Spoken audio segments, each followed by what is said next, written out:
Chapter 677. The 12 flying swords and the spring and autumn sword formed a yin-yang two-form sword formation. The 12 swords formed a thunder pool sword formation. With the mysterious knowledge taught by Hong Shixiang, the young Wudang martial uncle, the swords formed a perfect circle. Yuan Zhuozong patted his horse and retreated. This battle had nothing to do with him. After hesitating for a moment, Yuan Zhuozong was stunned. He glanced at Su Fengnian and then began to gallop. After passing through the battlefield full of corpses, he grabbed a long spear and went straight to the white-clothed female bodhisattva. As Yuan Zhuozong advanced, the red-robed otherworldly item retreated. Yang Taisui looked at the sky and shook his head with a smile. That's a big move. But the kid of Su family, do you really think I'm a vegetarian? The old monk in black stomped the ground. His feet didn't even touch the ground and didn't even raise the yellow sand.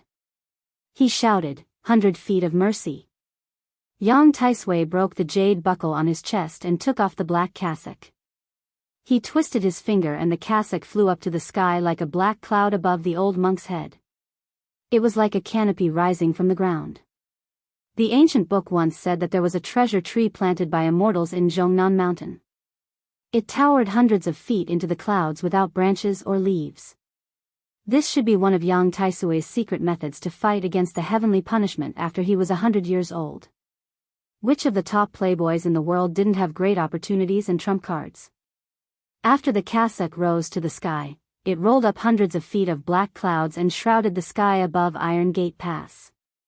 Yang Taisui glanced at the handsome young man in the distance. Even this sickly old monk, who had once held the highest position in the world and had retreated bravely, could not help but have mixed feelings for a moment.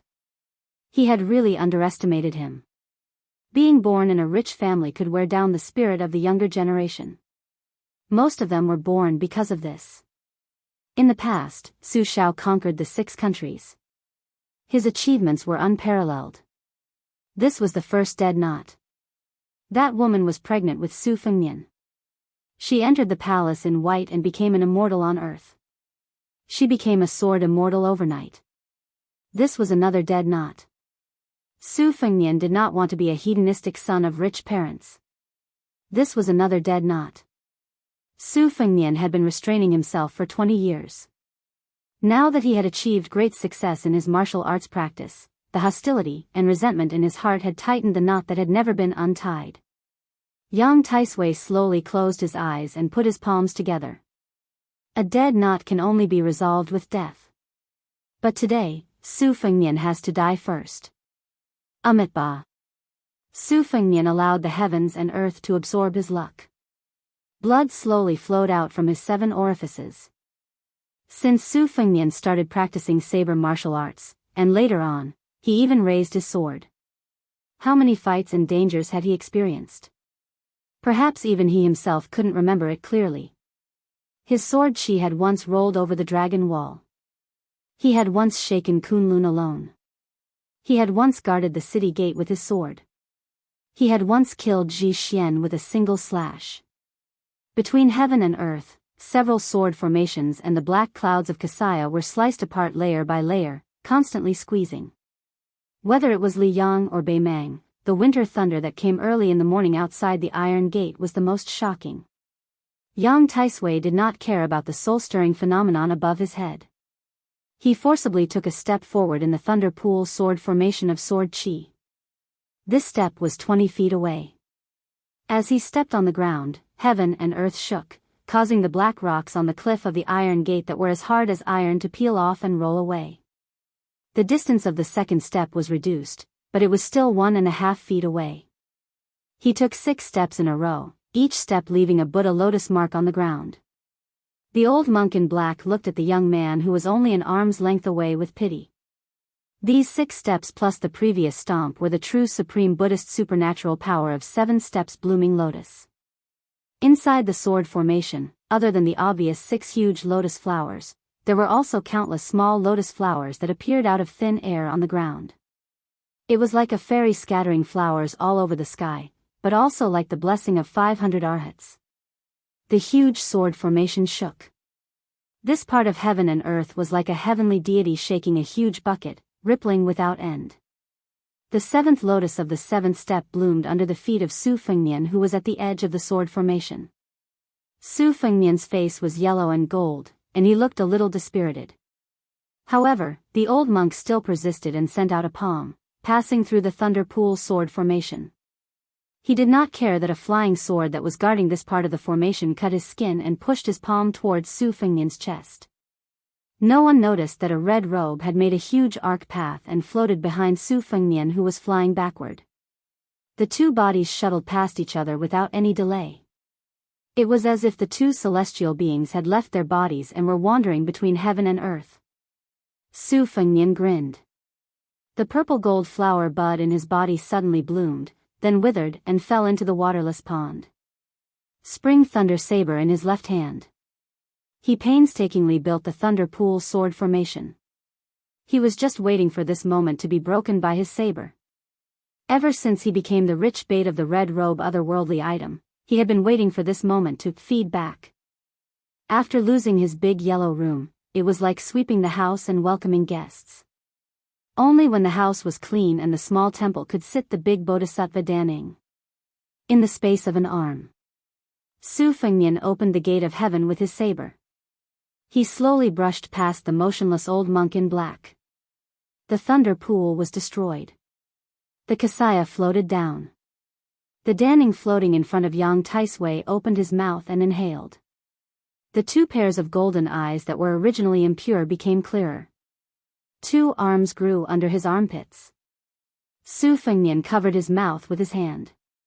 Blood flowed between his fingers as he slowly walked forward. First, it was the fake mysterious finger. Then, to make things worse, he borrowed strength to achieve the fake celestial phenomenon. In this life, unless he stepped on dog shit and directly became an earth immortal, he could forget about becoming a peak master. Su Fengnian looked at Zhao Kai, who staggered back into the carriage. Everything would be worth it if I kill you and then kill Chen Jibao, who wanted to benefit from it. Chapter 678. Su Fengnian, who was staggering, wished that Chen Jibao could appear in front of him right now. The pseudo-celestial phenomenon that he had obtained from using all of his luck and otherworldly item Daning would not last long. His body was like a flood breaking through a dam. What flowed away was not only the cultivation that he obtained from the Daning, but also the enlightenment and blessings that came with reaching the celestial phenomenon state. This was not like borrowing money. It would not be difficult to borrow money again after paying it back. Su Fengnian had placed his hopes on God. Next time, if he wanted to use an otherworldly item to deceive others, it would be as difficult as ascending to the heavens. Unless he was determined to destroy himself, the prerequisite was that he would be willing to lend the otherworldly item that had reached the celestial phenomenon state. At that time, the otherworldly item would have resonated with heaven and earth, and Su Fengnian would definitely die. The wealth that he had earned could be counted on one hand. Now that he casually counted it with his fingers, Su Fengnian seemed to have nothing left. He went to Beimang and buried two heads. One was buried by the Ruoshui River, and the other was given to his second sister, Su Weisheng. All his efforts were for naught. Even if he could leave Iron Gate Pass alive, his dream of becoming a hero since he was young would become a fool's ravings. However, since he was here, Yang Taisui and Zhao Kai must die in the Battle of Iron Gate Pass. As long as Chen Jibao appeared and wanted to do something like killing the dragon python, he must die. Yang Taisui had already said that death was the solution to a dead knot. If they did not die, only Su Fengnian would die. What would be destroyed would be the foundation of Biyao. Any hesitation or compassion was tantamount to stabbing oneself in the heart. The identity of the heir of Biyao was predestined. Su Fengnian could not escape even if he wanted to. However, the king of Biyao was not something that Su Fengnian could easily obtain.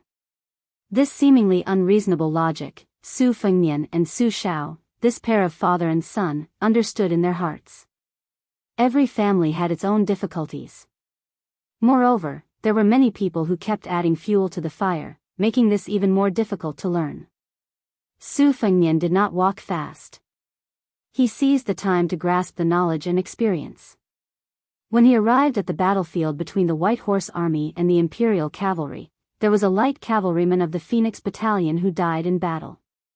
He died with his eyes open. Obviously, he had dismounted and fought the enemy's cavalry. His arm holding the Biyao saber was trampled on his chest. Su Fengnian squatted down and stroked his eyelids.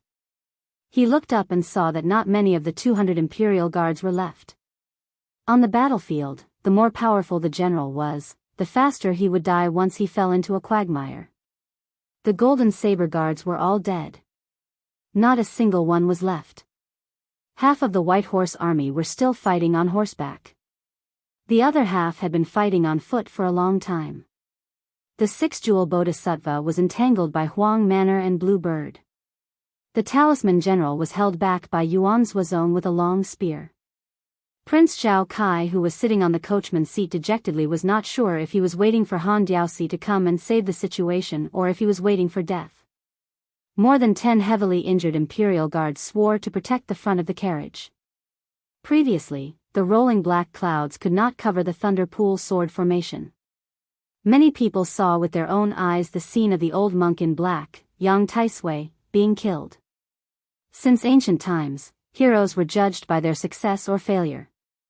Without his cassock, the state preceptor became a piece of dead wood, while Su Fengnian came out alive. It was obvious what would happen to Prince Zhao Kai this time when he went to the western regions with a bottle. Su Fengnian did not lower his guard. The sword garret was moving. Wang Ji's 3,000 cavalry was against Han Diaosi, who was supported by He Yan's 2,000 cavalry. They might not be able to stop Han Xingxian, who had bet all on Zhao Kai. Logically speaking, it was time for him to show up. However, Su Fengnian, who had the spring thunder saber at his waist, looked at the endless yellow sand in the north. Was Chen Jibao waiting for the next fight between the snipe and the clam? That was right.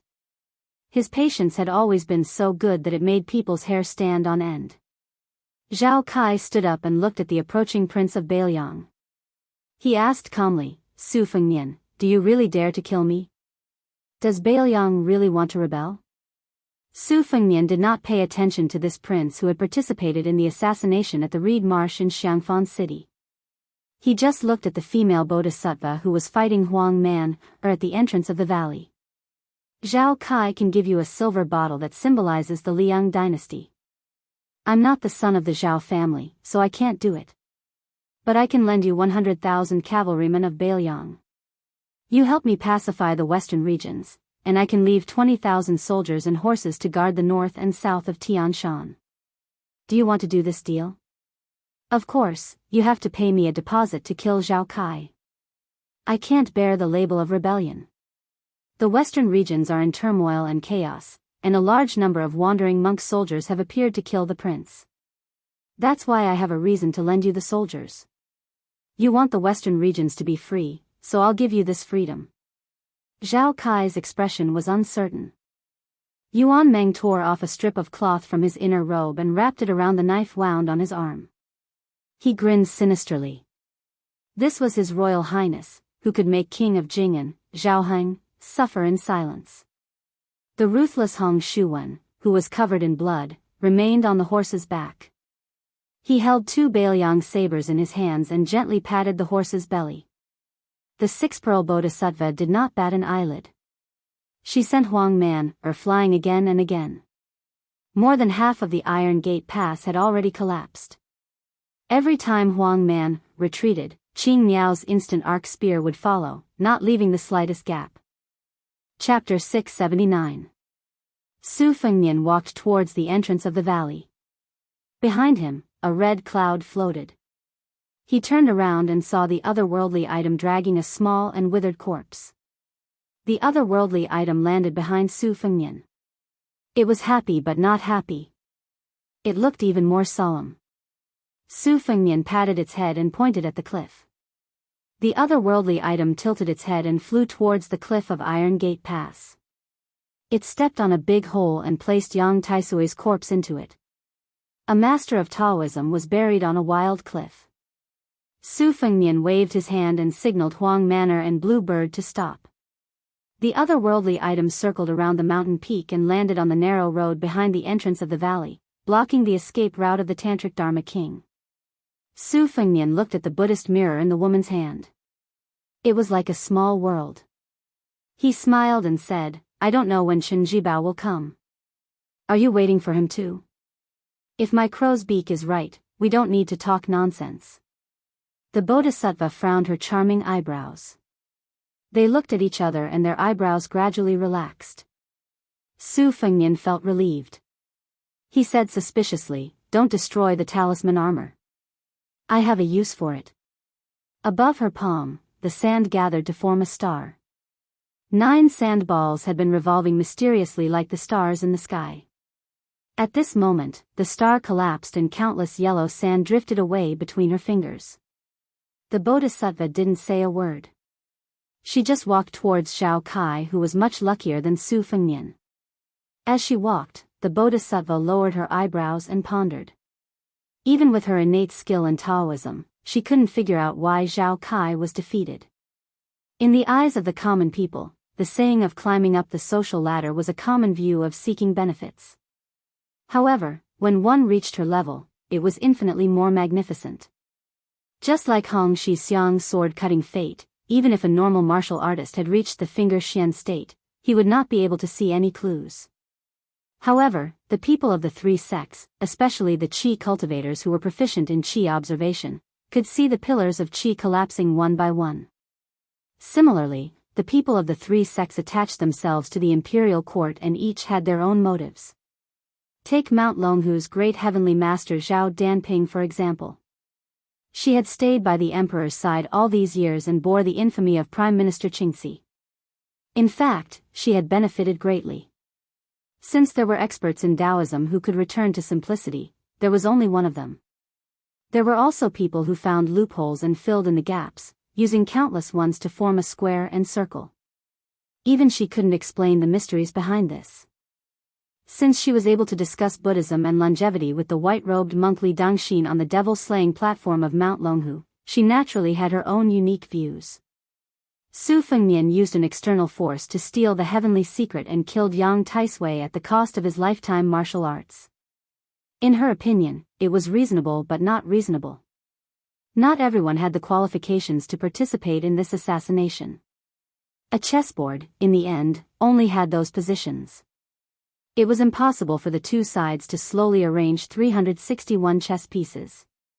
Bailiang and Liang were playing in the western regions. The butcher Su Shao wouldn't personally enter the Iron Gate Pass area, and the emperor of the Zhao family was the same. Originally, on the chessboard, Su Fengnian and Zhao Kai both had a 50% chance of winning. However, some people didn't intend to watch the game silently. In the eyes of the Red Sect's Dharma King, these people happened to be people who had the potential to become immortals on Earth in the future. They completely disrupted the game. One of them blocked Han Diaoxi. 2 of them stopped 100 miles north of the Iron Gate Pass. She didn't plan to die in this game of chess. Since Su Fengnian gave her a way out and allowed her to choose herself out of this game of death, even if she really wanted to kill the young man in one fell swoop, she had to suppress that thought and go with the flow. The white-clothed Bodhisattva walked in front of Zhao Kai and the golden armor talisman general. Zhao Kai wasn't too flustered and exasperated. He just lowered his head and muttered to himself, how could this be? Second master is dead, but I still have great master. I shouldn't die here. I should be the emperor. The ambitious prince's face was covered in tears, and he was sobbing. He raised his head and asked in a choked voice, it shouldn't be like this, right? The white-clothed Bodhisattva was silent. Zhao Kai smiled sadly and wiped his tears. He gently waved his hand and asked the golden armor talisman general to walk to the side of the carriage. He took the giant sword from the talisman general's hand and slit his neck. Before he died, he looked at the capital in a daze. His last words were only one word. Father. As soon as Zhao Kai died, the golden armor talisman general, which was connected to its master's qi, lost all its vitality.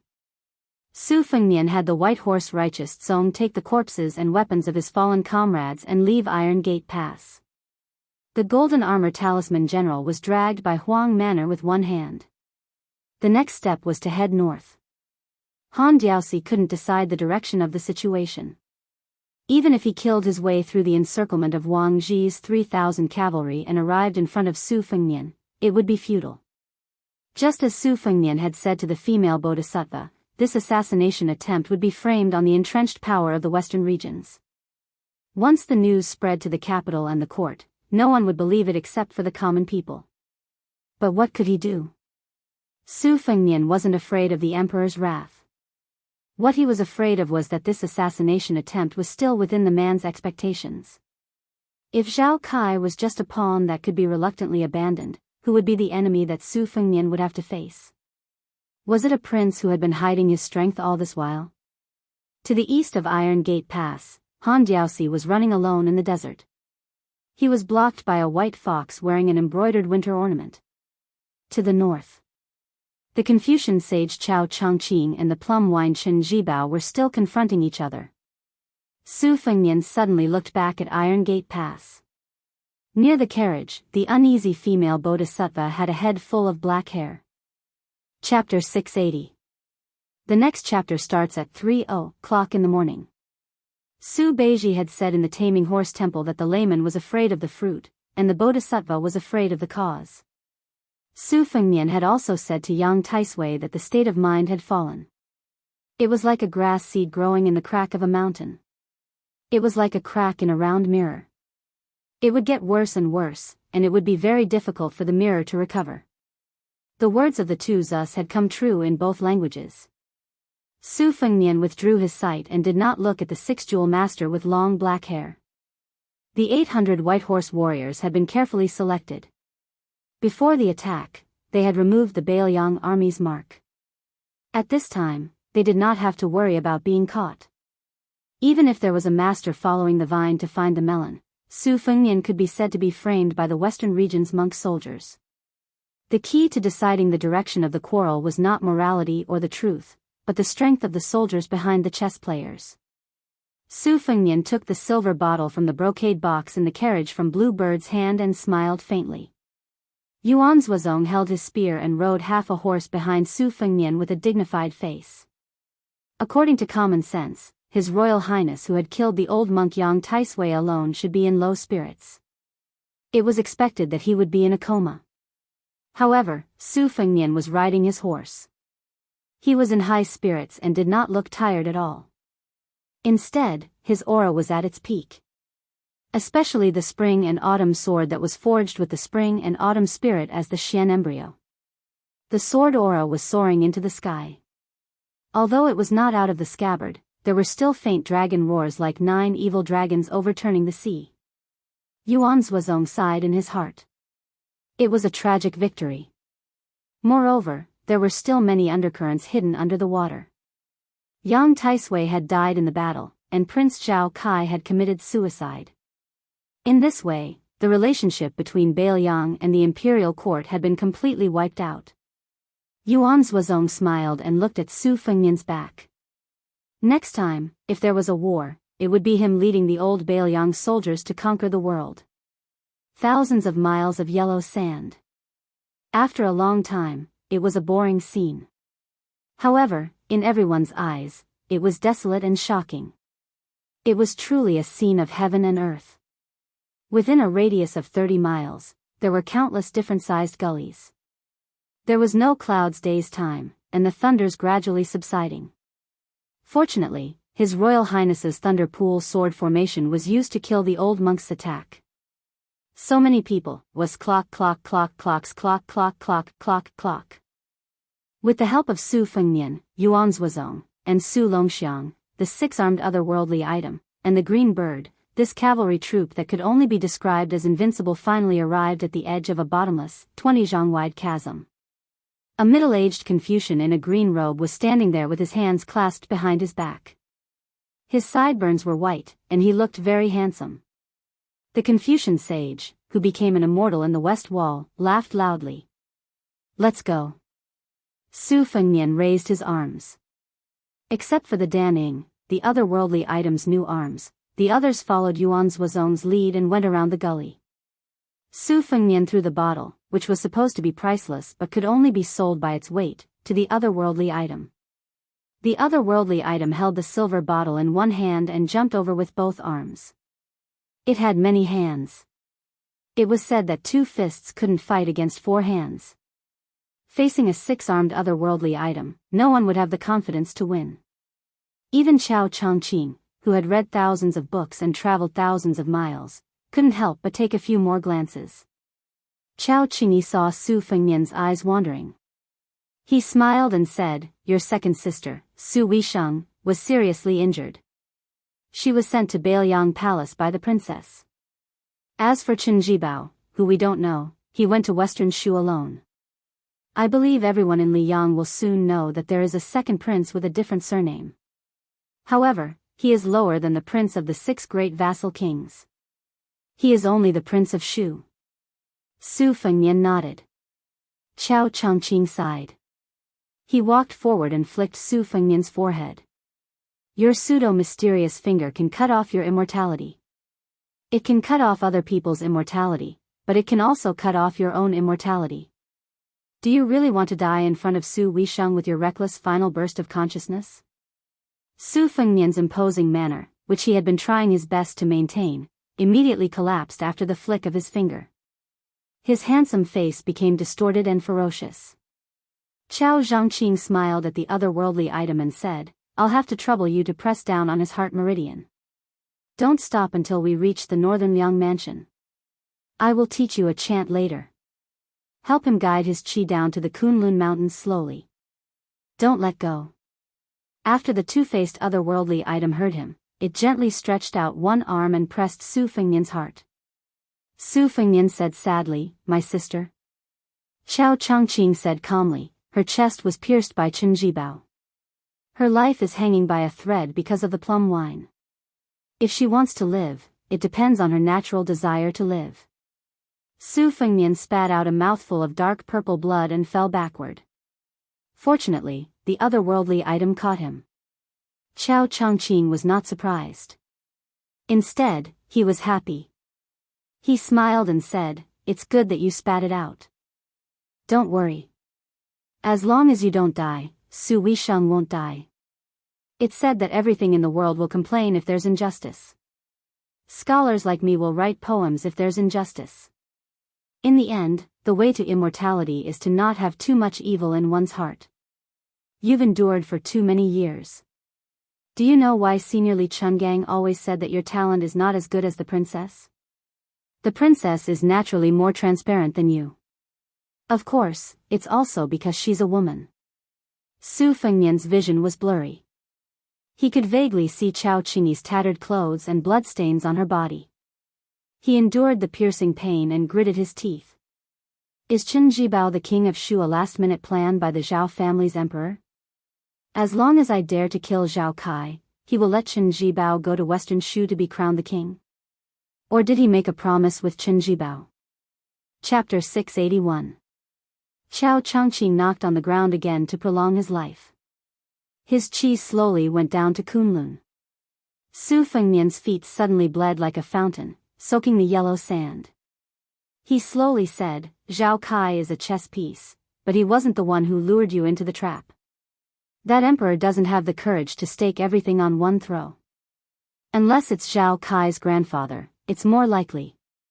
He's just a little bit inferior. Most masters of defense are like that. Otherwise, he wouldn't have been able to sit on the dragon throne. Zhao Kai is a piece that you want to use to slay the dragon in the future, but it's not like you can't give him up. It all depends on how Biyao deals with it. Without this assassination, Zhao Kai would have had 10 years to establish a firm foothold in Western Shu and Western regions and cut off Biyao's escape route. With enough capital, Zhao Kai might have been able to ascend the dragon throne. However, if someone blocked Zhao Kai in Western regions, especially you, the capital would have had a backup plan. Because Chen Jibao would have had to go out. As long as you could rise, he wouldn't have had a reason to stay in Biyao. Chen Jibao and your father are the same kind of people.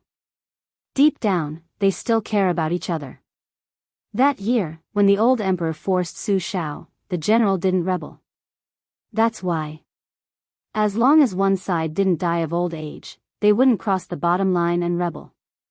This kind of thing has nothing to do with right or wrong. People live on one breath. Without this breath, they won't be able to achieve great things. I, Chao Changqing, am no exception. Su Fengnian, if you don't feel like you don't have the bearing of a master, let's sit down and talk. Su Fengnian smiled and nodded. However, his smile was uglier than crying. The otherworldly item helped him sit down cross-legged. Chao Changqing also sat down calmly. Chao Changqing smiled and asked, not only your assassination, but also the general situation in Liyang and Biyao. In this game of Go, it's already not easy for you to see 70 to 80% of it. If I had told you earlier that the 3-inch Tung Huang Longsher who killed 3 million people and the #1 strategist of the spring and autumn period were involved, would you have charged headfirst into the Iron Gate? Su Fengnian nodded without hesitation. Chao Changqing didn't find it strange. He looked at the gap drawn by the plum wine and sighed softly. To be honest, Chen Jibao almost made me lose half of my cultivation here. If we fight to the death without any worries, I can live and he will die, but all of my cultivation will be destroyed. At that time, I will really be a useless scholar without the strength to truss a chicken. Su Fengnian was heavily injured, so his speech was unclear. I wouldn't be surprised if he became an earth immortal. Chao Changqing was surprised and asked curiously with a smile, you think so highly of Chen Jibao? Su Fengnian put his hands on his knees and said calmly, Chen Jibao thinks of me as a bag of grass, but I think of Chen Jibao as invincible in both civil and martial arts. Chao Changqing shook his head and said, Chen Jibao thinks highly of you more than anyone else. Before he left, he had said that sooner or later, he would fight with you fair and square. Chen Jibao also said this sentence. He has also been holding it in for 20 years. Su Fengnian said bitterly, should I be happy? Chao Changqing was happy that this kid was defeated. He laughed happily and restrained his smile. The matter of destroying Buddhism in 2 dynasties caused the death of the dragon tree monk. Chen Jibao took advantage of this Buddhist saint's death. Otherwise, he wouldn't have become a saint so quickly. Su Fengnian smiled from the bottom of his heart and said, Su Shao doesn't like to talk about big principles, but there is one sentence that I remember very clearly. You have to eat your own bitterness and enjoy your own happiness, but you also have to look up to others. So I always think that there are so many good things in the world, but I can't hold them all in my hands. This is not realistic. There are so many beauties, but you can only marry a few. Isn't that right, Uncle Chao? Chao Changqing's eyes were happy, but he flicked his finger, don't call me Uncle Chao. Our friendship is not that good. Su Fengnian nodded and said, that's true. Otherwise, you wouldn't have let Chen Jibao go to Western Shu. After all, you and I have a faint relationship. It's already very kind of you to prevent Chen Jibao from going to the Iron Gate Pass. Chen Jibao went to Western Shu because of the shady business in the capital where he killed 1,000 enemies and lost 800 of his own men. He planted a seed of disaster for Biyao. Liyang is not much better. Since you want to restore West Shu's destiny, this is a very good thing. Chao Changqing smiled and didn't deny it. I don't want him to take control of Biyao, but I want Chen Jibao to go to West Shu and proclaim himself king. Because if West Shu wants to restore its country, it can only pull chestnuts out of the fire and profit from the chaos. The more chaotic the chess game, the better. Biyao, where you are, is far from enough. Su Fengnian clicked his tongue and said, I'm scared of you scholars. Chao Changqing hesitated for a moment, but still said, Su Fengnian, there's something I still want to remind you of. You have to be the king of Biyao and the heir apparent of Biyao. In the past, you've taken the unconventional path and won by surprise troops time and time again. But in the future, you still have to use both right and strange tactics. Just like this ambush where you pull one hair and affect the whole situation. In the end, there are many things that not only the son of the Zhao clan, but also the old foxes of the Liang dynasty like Zhang Julu and Gu Jiantang are well aware of. It's just that under Li Yishan's instructions, Su Shao has taken the path of overt scheming these past few years. He can't be criticized, and that's why Biyao has the foundation it has today. Don't let down the expectations of the older generation of Biyao. Zhao Kai didn't lose in terms of luck this time, but because he wanted to use the small to fight against the big, and seek great riches and honor in the midst of danger.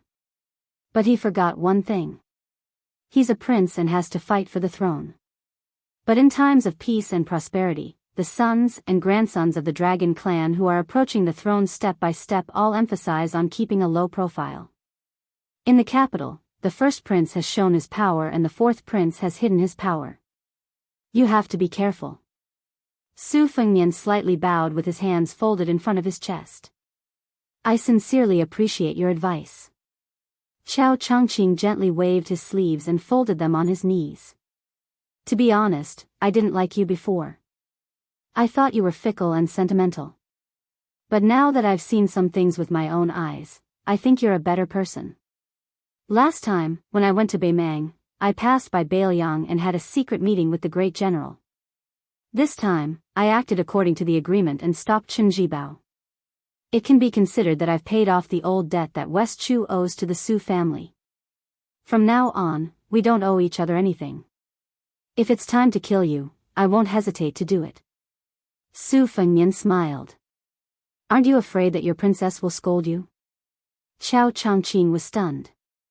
He bent his finger and flicked Su Fengnian's forehead, making the latter take a deep breath. The otherworldly item's joyful face smiled knowingly. Su Fengnian muttered to himself, it's almost winter. She's going to get frostbite again. Chao Changqing was speechless. He smiled and said, that's right. She's going to make a scarecrow and scold you again. The otherworldly item helped Su Fengnian get up. I'm in a hurry to go back to see my sister. I'm sure the princess doesn't want to see me. Uncle Chao, should we part ways or walk together? Chao Changqing stood up and brushed away the dust. Let's go our separate ways. Don't try to worm your way into being friends with me. Su Fengnian let the otherworldly item float onto the horse's back. He cupped his hands and bid farewell to the Confucian sage Chao Qingyi. He left them in the dust. Chao Changqing stood in place. This time, Su Shao appeared at the border wearing a general's armor instead of Prince Liang's boa robe. Therefore, Chao Changqing watched as the young king of Biyao left. Chapter 682. After that, Huang Longshi. The whole Liang dynasty liked to use this saying to ridicule someone's hindsight. Of course, hindsight also came from Huang Longshi's original creation of Xiangqi. Xiangqi replaced Xiangqi, which was also known as Xiangqi, and became second only to Xiangqi. In a small tea house in Beimang. The featherless parrot still liked to call everyone it met, Grandpa. The shopkeeper of the tea house with the surname Huang was still so unmotivated.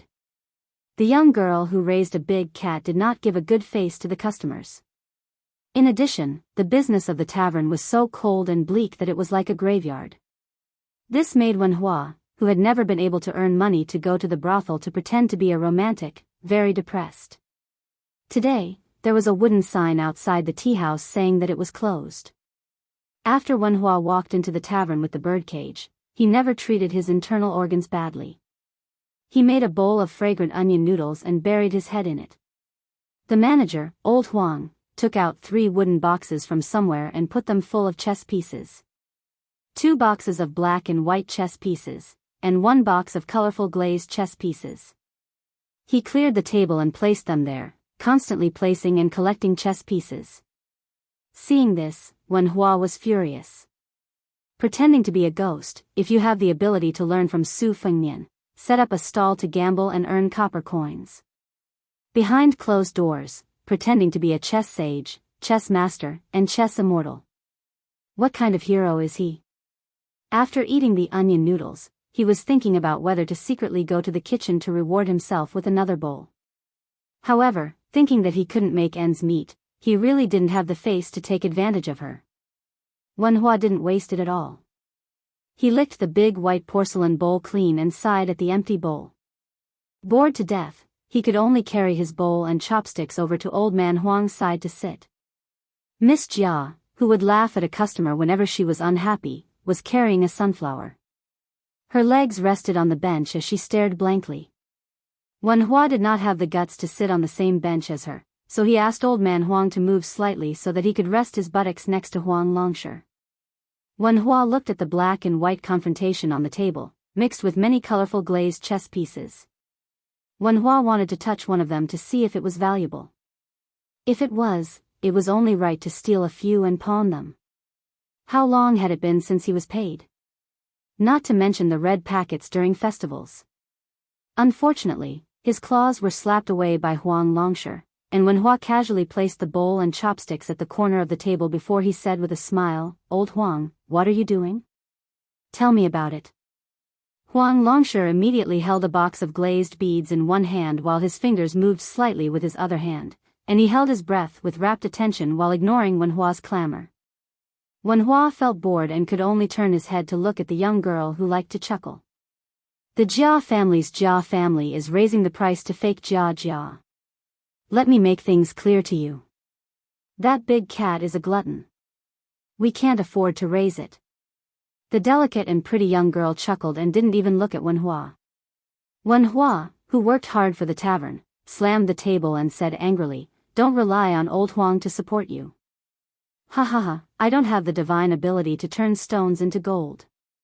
The three of us can't even eat as much as that big cat.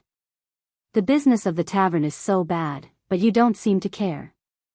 Say, didn't the customer from yesterday say that the tea wasn't good enough, and you wanted to take a plate and cut his head?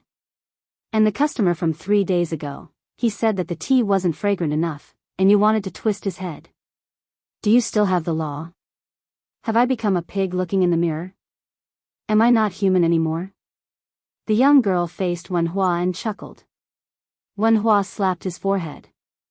He was so angry that he suffered internal injuries. Shopkeeper Huang gently smoothed out the chess pieces that were messed up by the porcelain bowl and said with a frown, "It's fine as long as you don't starve anyone to death. Even if you open the tavern to become the largest in Beimang, will you be successful?" Wen Hua replied with a question, "Isn't this considered successful?" The old scholar, who had a cultured and elegant bearing, glanced at him. "Then you might as well not practice the sword. I guarantee that I'll make you one of the richest gentlemen in Beimang. How about it?" Wen Hua waved his hand and said, "Go, go, go. If you don't let me practice the sword, you might as well kill me." Shopkeeper Huang smiled and asked, "Me?" Wen Hua hurriedly smiled and said, little one, you've been playing chess for so long. Are your hands sore? Are your shoulders tired? Should I rub and knock them for you?" The more chess pieces were placed, the densely packed black and white chess pieces and the relatively sparse colored glass pieces on the table. The white porcelain bowl became an eyesore. The old man waved his hand and said, "Take it away." Wen Hua exclaimed, picked up the bowl, and jogged to the kitchen. It was not very particular to make a bowl of scallion noodles for himself, but it was better to be happy together than to be happy alone. It was still okay to make 3 bowls of noodles for that strange father and daughter. Ignoring that kid Wen Hua, Old Man Huang looked at the chess game that was becoming clearer and clearer. He fiercely knocked a relatively large colored glass piece into the center of the board, and then he seemed to be hesitant about whether or not he should pull out a colored glass piece. The old man put down the chess box and said to himself, "My daughter, I've missed this good show this time. There's nothing I can do about it. That man in the capital that I caused to cut off his own tongue sent a letter over, wanting to settle old scores with me. On one hand, I couldn't bear it, but on the other hand, I was looking forward to the direction of the game, so I agreed to it this time. The chess pieces have to be alive and can be used as eyes. Only then will chess be interesting. Otherwise, look, this place is called Iron Gate Pass. It's a place with good feng shui. Dying there is much better than dying on the ghostly battlefield where tens of thousands of dead people share their fates. If this large colored glass piece that went to Western Shu eats up Zhao Kai and Su Fengnian's chess pieces and stays in Biyao, it'll be much more interesting than him becoming some county king. Don't glare at me. It was that kid who wanted to barge into this game of chess. This time, I didn't do anything to trip him up. Don't worry, that kid made a big profit this time. He's going to be the king of Biyao for sure. Su Fengnian is dead, and Qin Jibao is the king of Biyao. He'll have to live in Su Zhao's shadow for the rest of his life. The Zhao family owes the Su family old scores, and with Qin Jibao's temperament, he'll definitely make them pay back bit by bit. That man in the capital doesn't want to see this happen. But that guy underestimated the next king of Biyao. How can that kid surnamed Su be more open-minded and magnanimous than Qin Jibao? You can't blame that guy. After all, on the surface, Qin Jibao is much stronger than Su Fengnian, much, much stronger. But in a game of chess, if one's eyes are shallow, he'll suffer a great loss. The young girl shook the golden sunflower and chuckled. Chapter 683. The old man's life was full of tricks, which made people confused. Sometimes, people would only realize it after 10 or 20 years. However, the old man rarely told others. Since the person beside him was his daughter, he didn't hide anything. This time, neither side is clean. For the sake of the overall situation, the loser has to bear the consequences. The bottom line of this assassination was very clear. The son of the Zhao family wouldn't do it himself, and neither would Su Shao. As for whether their sons would live or die, it would depend on their luck, schemes, and ruthlessness. However, the emperor in the capital had an advantage that both sides knew. He had many sons. Even if one of them died, it wouldn't hurt him too much. However, the son of the Zhao family, who was the first to place a piece on the chessboard, obviously didn't expect Biyao to respond so decisively. Su Fengnian personally went to intercept and kill, and many of his deeply rooted spies rose one after another. Otherwise, according to common sense, as long as the sword Garrett didn't have He Yan's 3,000 elite cavalrymen, as long as the remnant of the Nangong family didn't get married, as long as Chao Chongqing didn't return the favor as promised, Su Fengnian and Zhao Kai would still lose. Qin Jibao would neither win nor lose in a short time. He would defeat Biyao and become the king of Shu. However, when Su Shao died in the future, Biyao would most likely be in his pocket. Compared to Su Shao, Qin Jibao has both advantages and disadvantages. His advantage is that he's young, and he deserves to be called a distinguished person in both civil and martial arts. He's kind of like me. Heh. Okay. I won't boast about this to you. Qin Jibao's advantage was that he had been accumulating power for many years. The one who had chilled the hearts of the scholars of the world was only his adoptive father, Su Shao, and not this war sage who was at the pinnacle of Confucianism. The disadvantage was also very obvious. If he wanted to be the king of Biyao, he would not have the proper title. After he was bestowed the title of king of Western Shu, the morale that he had accumulated in the Biyao army would also decline along with Su Zhao's death. Therefore, if he really wanted to be the emperor, he could only wait for at most 10 years. Any longer, whether it was luck or the hearts of the people, he would not be able to gather them. Everyone was the same. What kind of reputation could last for 2 or 3 generations? Only Su Shao was an anomaly in the Liang army. Qin Jibao, you're still lacking. I've long said that the bunch of old scholars in the Imperial Astronomer were all half-baked people who only knew rigid numbers and did not understand the mysteries of heaven like water. After being deceived by me for so many years, they still have no memory. Zhao Kai, this kid, is also interesting. Does he really think that his luck is invincible? That female master of the Western region is not that smart. Zhao Kai's luck was accumulated by Han Diaoxi, who had been with the dragon for more than 30 years, and that old bald donkey, Yang Taisui. In addition, she also had her own cultivation. With her by his side, Zhao Kai's luck was imperceptibly accumulated by another layer. Isn't he a piece of delicious cake that has the hope of ascending the throne and becoming the emperor? How many people from the 3 sects would have a good ending if they were personally involved? The Dragon Tree Monk and Yang Taisui were all dead. The few Taoist masters of the Dragon Tiger Mountain, the older generation, also did not have a good ending. In the end, they are all pitiful people who think that they are above the world, but in reality, they are not at all free and unfettered. I, your father, have fooled so many auspicious signs and phenomena during the spring and autumn period. This group of smart people still haven't seen through it. It can be seen that the difference between intelligence and intelligence is like the difference between heaven and earth. Beimang's Taiping is old, yet he refuses to accept his old age and still wants to play a game with me. I wonder if I was the one who created the chess situation that clearly divides the world. The world should be handed over to the young people. If you squat in the latrine and don't shit, how can you water the fields when the old shit is hard? Hearing this, the corners of the girl's mouth curled up as she chuckled. Wenhua, who was carrying 3 bowls of onion noodles over, said angrily, "Old man Huang, can you not talk about this while eating?" Seeing that the shopkeeper did not move, Wenhua glared at him and said, "Why aren't you clearing the table?" The old man chuckled and waved away the chess pieces on the table with a wave of his sleeve. Wenhua put down 3 pairs of bowls and chopsticks and continued to chatter, "You only know how to play chess. So what if you can play chess? When I become a sword immortal, no matter who you are, if you dare to jump in front of me, I will serve you with a sword." The old man picked up his chopsticks and asked with a grin, "Oh? Then if I teach you how to use the sword and make you suffer so much, then when the time comes, the first thing you will do will be to slash me?" Wenhua laughed and said, I wouldn't dare. How could I, Wenhua, be an ungrateful person? I'm handsome, have a good temper, and have an ancient heart. Not to mention these advantages, the key is loyalty. The old man shook his head with a smile and was slightly helpless.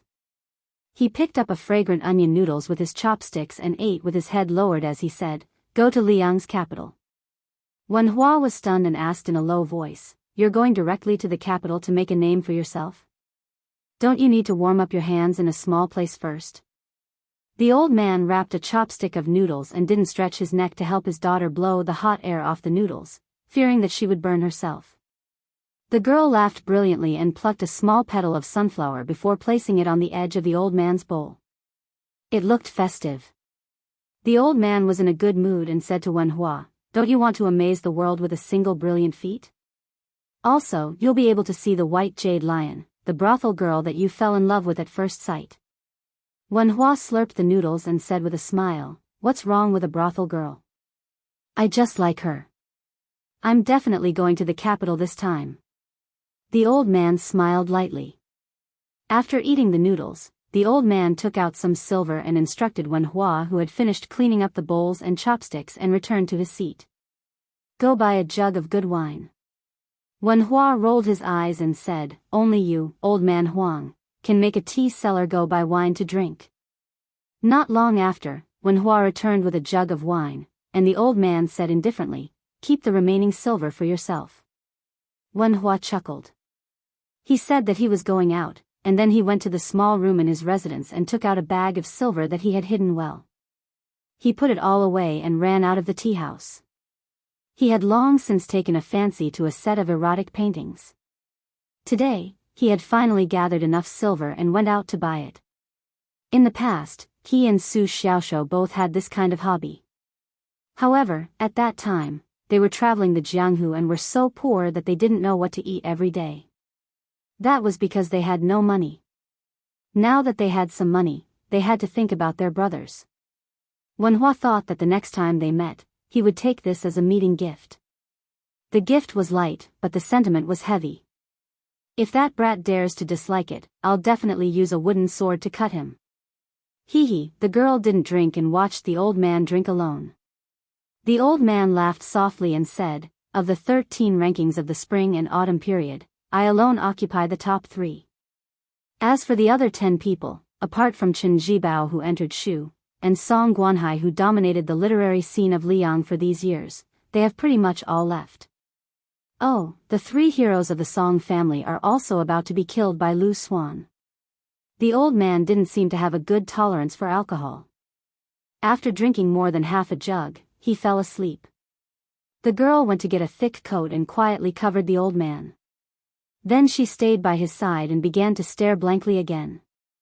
The old man was still murmuring drunkenly, "Zhuanggong dreams of a butterfly dreams of Zhuanggong? I dream of Zhuanggong, I dream of a butterfly." Chapter 684. Su Fengnian rode on the same horse as the Daning, the otherworldly item with a new scarf and hidden sleeves. He did not feel uncomfortable at all. Moreover, his heart meridian was being held down by the Daning, guiding the chaotic qi down to Kunlun. At this moment, Su Fengnian really did not care about the awkwardness. After meeting up with the white horse, they rode back to Biyao. As they approached the border, Su Fengnian raised his hand. The extraordinarily handsome blue-white one fell straight down and stopped on his arm. Soon, the rhythmic sound of horse hooves entered their ears. The leader was an extremely fat pig. His mount was a heavy Fergana colt. This fatty actually wore a set of light armor for the first time. Because of his body size, the saber at his waist was not easy to notice. It was hard to imagine that this was a general who had fought hundreds of battles. It was even harder to imagine that this fatty had once led 1,000 cavalry to conquer Shu. After Chu Lushan put on the armor, this time he saw His Royal Highness. He did not immediately roll off the horse and crawl on the ground with snot and tears flowing down his face. He only bowed on the horse and cupped his fists. He respectfully said, "Reporting to your highness, this general has already opened up a clean path." Su Fengnian frowned and said, "Su Shao is also here?" Chu Lushan, who only brought 300 elite cavalry, raised his head and grinned. Great general alone has already scared Gu Jintang's 60,000 troops out of their wits. The pale Su Fengnian nodded. Easily passing through the unobstructed border, Su Fengnian saw a horse galloping toward him. The father and son looked at each other without saying a word. After traveling for 20 li, Su Shao finally opened his mouth and asked, "Are your injuries serious?" Su Fengnian shook his head and said, "I won't die." Su Shao glared at him and said, "Brat, what nonsense are you talking about?" Su Fengnian glared back. Su Zhao's arrogance immediately disappeared. He looked ahead and sighed, "Thank you for your hard work." Su Fengnian snapped, "Aren't you the same?" "Bullshit." Su Shao nodded and didn't say anything. Huang Manor dragged the talisman General Golden Armor and walked as if he was flying. He followed behind Su Shao and Su Fengnian with a silly smile on his face. Yuan Zuozong and Chu Lushan were running side by side, but they hated each other. There was a distance of 20 feet between them, and they did not look at each other from beginning to end. Chu Lushan didn't look at Yuan Zuozong. He just smiled and said, "General Yuan, it seems like you didn't do much." His arms and legs were still there, but His Highness was seriously injured. "What's wrong? You haven't met anyone worthy of your attention?" "Oh my, you don't even care about Yang Taisui." Yuan Zuozong ignored Lu Qiu's sarcastic remarks. "It takes two to clap." Unfortunately, Lu Qiu had always been the kind of hooligan who could slap her own face. "General Yuan, don't look down on me just because you've made great contributions. Come on, tell me about your great achievements outside the Iron Gate Pass. I'll set up a monument for you later. How about building a shrine for you?" "That's not a problem." Yuan Zuozong didn't hear, see, speak or get angry. Chu Lushan continued to nag, but he lowered his voice a little. "Hey, I thought you would follow Chen Jibao to Western Shu. You and Qi Danghua are the same. I'm so disappointed. Look at Yao Jian and Yi Shizhen, those two ungrateful wretches, they didn't let me down." Yuan Zuozong narrowed his apricot eyes. The fat man was not satisfied yet. He twisted his stubby neck and wanted to say something, but Su Fengnian turned back and reprimanded him. "Lu Qiu, go back to Biyao and drink your green ant. If it's not enough, you can drink milk and piss as you wish."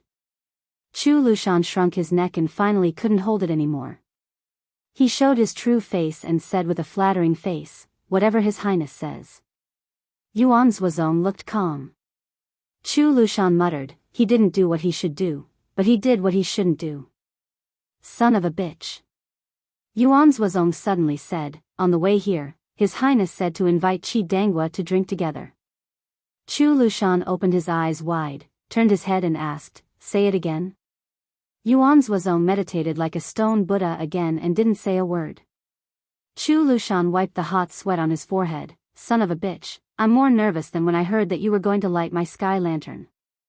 Su Shao turned his head and glanced at the two adopted sons who were like fire and water for many years. He sighed quietly. Su Fengnian inhaled for a long time but did not exhale. Then, he exhaled heavily and turned to ask, "Why?" Su Shao said calmly, "Huang Man didn't get close to his second sister. It's not without reason." Su Fengnian's lips trembled. He wanted to say something but stopped on second thought. Su Shao said, "Although she was not born by me and your mother, I never treated her as a man of sacrifice. I only know that I have 2 daughters, 2 sons, and 2 daughters. All 3 of them are handsome like their mother. Only the second daughter looks like me, Su Shao. If I don't love her, who will I love? Raising sons and daughters is a different way of raising. As a father, I don't know if it's right or wrong. To be honest, the one who suffered the most is still you. Among all the children, I have never scolded anyone. I only hit you once, and it was only twice and thrice that I let you run away. Who knows when I will have to send you off? Your mother passed away early, otherwise she would definitely beat me to death. Then why didn't you stop my sister?" "I couldn't. I sent a message to her saying that Chao Changqing would go to stop them. She still went. The Great Snow Dragon Cavalry almost had a mutiny. This silly daughter is more like my own. Don't you think she's like me?" "Yes. By the way, you can tell these words to my sister later." "I don't dare. You always chase me with a broom and a stool. If my daughter is really angry, she will draw her sword." Su Fengnian said helplessly, "Look at you, the king of Biyao." Su Shao laughed and said, "It's fine as long as you're promising." Su Fengnian gently waved his arm. The 6-year-old phoenix that had accompanied him for many years spread its wings and flew high into the sky. Su Fengnian looked at the divine bird that was gradually becoming a black dot in the sky. He said softly, "I really couldn't tell. After putting on the armor, you look like a general." Su Shao also raised his head to look at the sky. He said softly, "You will be the same in the future." A luxurious carriage made of dazzling jade and jewels entered Baoyang's post house. It was said that those who wandered the Jianghu should not reveal their true colors. The master of this carriage really did not know the dangers of the Jianghu. The coachman was a middle-aged man with a robust physique. It was late autumn and the chill was penetrating. He was still wearing a tight black shirt. The muscles all over his body were bulging, but his aura was restrained as usual. His breathing was unhurried and uninterrupted like a long river. It was clear that he was already at the peak of an external expert. From this, it could be seen that the person sitting in the carriage had a reason to be domineering and had something to rely on. The middle-aged coachman's surname was Hongyu. This journey had been a bloody one. From the southeast of the dynasty to the northwest of Liang, there were no less than 20 sect leaders or elders who had been turned into corpses overnight. These people were all famous in the Jianghu. They were definitely not small fries who could fish for fame with just a few moves. Hongyu sighed. He was somewhat unable to get off the tiger. Other than feeling helpless in the depths of his heart, his respect for the young master behind him grew stronger and stronger. There were some things that he did not even dare to say to her face. It was true that he had helped her find food to supplement her martial arts. It was true that he was helping the tiger do evil, but this time, she had entered Biyao. Wasn't she asking a tiger for its skin? In the carriage, a young woman without a maid was applying rouge in front of the mirror. She was wearing a purple dress with large sleeves. Fortunately, she was able to suppress this kind of pure color. Her lips were already a bit sickly purple. At this moment, she was using the pink rouge from an expensive brocade box to cover them up. Otherwise, her yin qi would far surpass her heroic spirit. She pursed her lips. There was no fluctuation of emotion in her eyes. Normally, a woman would hold a mirror and apply makeup. Moreover, she was so beautiful that even the fishes would fall and the geese would fall. It was always a joyous occasion. She casually threw away the bronze mirror and the brocade box. After thinking for a while, she picked up the bronze mirror again. She stretched out a finger and drew on the surface of the mirror. It was fragmented. She was the mistress of the great Nyogang of Mount Hui, Xianyuan Qingfeng. There were no less than 100 books piled up in the carriage. Most of them were secret manuals that the Xianyuan family had collected for hundreds of years. If she wanted to give it to someone, it would be no different from giving a pile of scrap metal. The problem was that the other party might not be willing to accept it. This made Xianyuan Qingfeng frown. The aura around her became increasingly gloomy, like a withered osmanthus tree in a rainy day. Based on the secret arts recorded in her family's books, she was like a female Tao Tai that chose people to devour in the past year. She had absorbed a lot of power and cultivation, allowing her martial arts realm to improve rapidly. Before she went down the mountain, a group of old enemies of Mount Hui bullied her because she was the mistress of the house. They teamed up and went up the mountain to pick a fight. She didn't care that there were immortals from the neighboring Mount Longhu. She caught all of them and turned them into dried corpses. The Celestial Master's residence, which she had a good relationship with, had already stated that the Xianyuan family's disciples were not allowed to set foot on Mount Longhu. But would she, Xianyuan Qingfeng, care about this? Xianyuan Qingfeng stretched out a finger and gently smoothed the rouge on her lips. The corner of her mouth curled up, full of sarcasm. When I reach the top of the martial arts world, my first target will be that nest of noble people from the Celestial Master's residence. She lifted the curtain and sat lazily behind her guest, Hong Yu. Hong Yu didn't turn around. He chuckled and said, "We're in Biyao territory." Xianyuan Qingfeng nodded and asked, "Ancestor Lu has a crooked poem. It says that after receiving the 3 pure immortality technique, one has already attained the diamond body.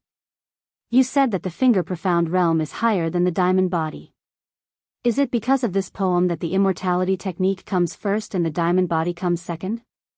Hong Yu laughed out loud. "Master, you'll have to ask Huang Fangfua about this. I don't really understand. In this life, I only know how to immerse myself in martial arts. In the past, I casually obtained a secret manual and followed it to the end. Later on, when I arrived at Mount Hui, I only picked 1 or 2 books to study. I didn't really think about reading more. In the end, I'm still stupid and stubborn. There's no medicine to cure me." The cool breeze of Biyao and the autumn breeze brushed against one's face. Xianyuan Qingfeng's mood became more relaxed, and some of her sinister aura disappeared. She smiled and said, "Uncle Hong, Huang Fangfua has already broken through the first rank. You should also catch up. Otherwise, there won't be many people in Mount Hui who can show off in Jianghu." Chapter 685. Hong Tuo nodded. "Don't worry, family head. I won't slack off. It's easy at the beginning to walk the path of external martial arts, but it's not easy to go from external martial arts to internal martial arts. However, since family head has already pointed out a clear path for me, I'll be useless if I still can't reach the first rank Vajra realm." Xianyuan Qingfeng, who was in a lazy mood, grunted in acknowledgement. The master and servant were silent for a long time. Xianyuan Qingfeng suddenly asked in a seemingly joking manner, "Uncle Hong, will you stab me in the back one day when I'm deserted by everyone?" With his back facing her, Hong Tuo's hand froze for a moment before he quickly waved it down and smiled. "I won't. It's all thanks to your father, Xianyuan Jingsheng, that I'm where I am today. I don't know how to talk about benevolence, righteousness, and morality, but I'm destined to help those close to me instead of reason." Xianyuan Qingfeng smiled strangely and said calmly, "Then Uncle Hong will stay in Beiliang's army." Hong Tuo resisted the urge to turn around and asked softly, "What?" "Uncle Hong, you're familiar with the art of war. You're the one who nurtured the Mount Huishan private cavalry. That Beiliang heir will most likely accept you. When he becomes the king of Beiliang, there will be a day when you stand out. It's 1,000 times better than being a hired thug for me, a great demon of the Jianghu. It doesn't matter if you think I'm keeping you as a hostage in Beiliang because I don't trust you and don't want to keep you by my side. It's settled then." Hong Tuo said in a deep voice, "Even if I'm in Beiliang, I won't forget that I'm a servant of Mount Huishan." Xianyuan Qingfeng leaned against the wooden wall outside the carriage and didn't say anything. Hong Tuo didn't continue to express his gratitude. Xianyuan Qingfeng's gaze shifted from behind Hong Tuo to the willow tree on the side of the road. Willow, homophonic. Xianyuan Qingfeng stretched out 2 fingers and made a pinching motion toward the willow tree beside the road. He cut off a branch out of thin air and pulled it back to his hand. Hong Tuo's breathing slowed down in an instant. Xianyuan Qingfeng weaved a willow headband and wore it on his head, smiling sweetly. The brocade pouch, which was equivalent to his last words, had clearly said that Hong Yu had a rebellious streak. He looked simple and honest, but he was actually cunning and needed to be suppressed by force. It wasn't that Xianyuan Qingfeng didn't have the confidence to make him submit, but he was afraid that he wouldn't be able to control himself and would skin this traitorous fellow alive. In her eyes, Hong Yu was nothing. She swore to become the #1 martial artist as a woman. The boundless paddy fields outside Xiangfan City had been mostly harvested. It was a bumper harvest year, and the common people all said that it was thanks to the new king of Jing'an's good fortune. However, this king of Jing'an, Zhao Sun, had a good reputation among the common people, but among the Qing province's Green Party, his reputation took a turn for the worse. They all scolded this vassal king for forgetting his roots and burning the bridge after crossing the river. He had only just become a vassal king, but he had already begun to side with outsiders. The reason was that the imperial court had ordered all the vassals to transfer their elite troops to the border to change the defense and increase the defense. The king of Jing'an had spared no effort, causing the Green Party, whose words in the imperial court had already lost more and more weight, to be filled with complaints. That's right, this vassal king that the imperial court had put on the table was originally from Zhao Sun's 2 diagrams and 13 strategies when he entered the capital. Now, he had shot himself in the foot. Zhao Sun, this civil official, vassal king who had made an exception to take on the role of administrator, was indeed ruthless enough. He did it without any hesitation, and was cursed by the Qing province's generals who were used to being a mountain king. When they met in private, they all said that this kind of unambitious vassal king was not worthy of being the king of Jing and who was responsible for peace and prosperity. He should just go to the imperial court and be the assistant minister of the Ministry of Rights. However, looking at the situation, the king of Jing'an, Zhao Sun, seemed to be enjoying it. He did a lot of things that benefited the common people and did not mind being disliked by the Green Party's big shots. Because of the special identity of the administrator, he was not restricted by the vassals. He even took the initiative to visit the Green Party's big shots several times, so he was not rejected. However, the old men and young people behind the noble families also did not give the king of Jing'an any face.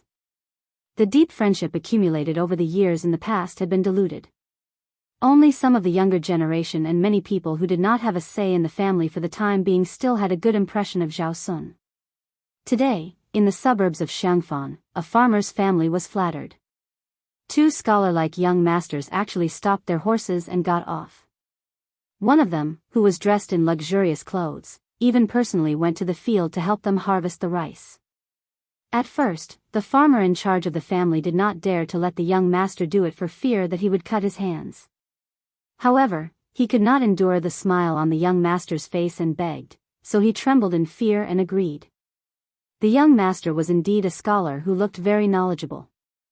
He learned everything quickly. After the autumn harvest of 1 mu of land, the young master harvested the 2nd mu of rice as skillfully as a farmer who was used to farming. When the old farmer's granddaughter handed the young master a kettle of water, her face was extremely red. This made the old farmer even more happy. He secretly joked about his granddaughter, saying that the young master came from a rich family and looked down on a girl like her. After harvesting the golden rice, the young master helped to load it onto the ox cart. The tanned old farmer felt sorry for the young master's clothes. In the end, he looked at his granddaughter's playful appearance and shook his head with a smile. He sighed in his heart that the young master was really a good person. The young master who personally went into the field to harvest the rice sat on the ridge of the field. He wiped the sweat from his forehead, took off his shoes and socks, and stepped on the muddy ground. Beside him was a young scholar with a gentle smile. He was dressed plainly, no different from a poor scholar. He did not go into the field because he was blind. There was an attendant hidden in the distance who wanted to bring a pot of iced cold wine that was sent from the mansion on a fast horse, but he was dismissed by the young master in brocade clothes. He smiled and asked, "Lu Su, do you think this king knows the suffering of the people? The blind scholar twitched the corner of his mouth. If you don't mention the words this king, then you can be considered to know the suffering of the people. The young master laughed. He did not care about such disrespectful words at all. King of Jianghu, Zhao Sun. The blind Lu Su who used to make a living by gambling chess in Yongzi Alley. Zhao Sun sighed and said worriedly, Lu Su, regarding the matter of the Green Party, you told me to first feed the small fish, then use the long line to fatten them up. Then, use a slow fire to cook the old tortoise. I did everything according to your established strategy. These are not difficult. After all, we are all family. The Green Party is already on the verge of collapse and is destined to fall apart. They are a group of stragglers who have been chased out of the core of the imperial court. Most of them have no other choice but to rely on me. However, we are in an urgent situation right now.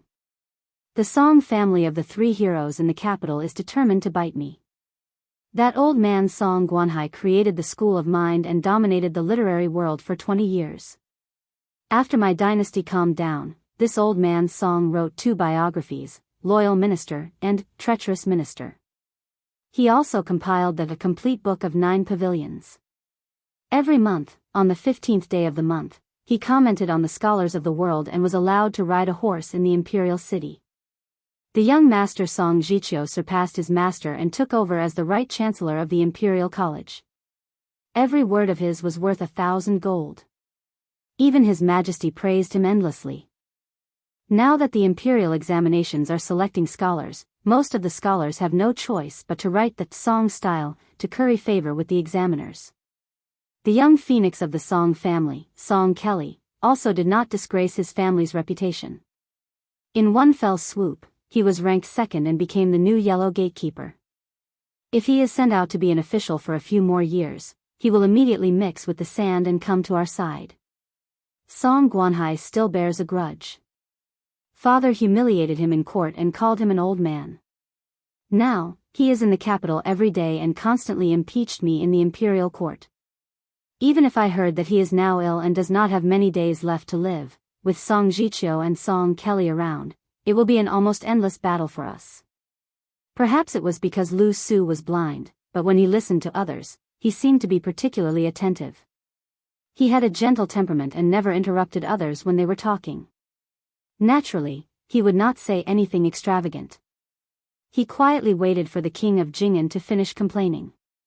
He did not jump to conclusions and only asked calmly, King of Jianghu, do you know that Song Guanhai was a loyal and good official in the palace? Zhao Sun was influenced by Lu Su. Coupled with the fact that he was not hot-tempered, he was much calmer now.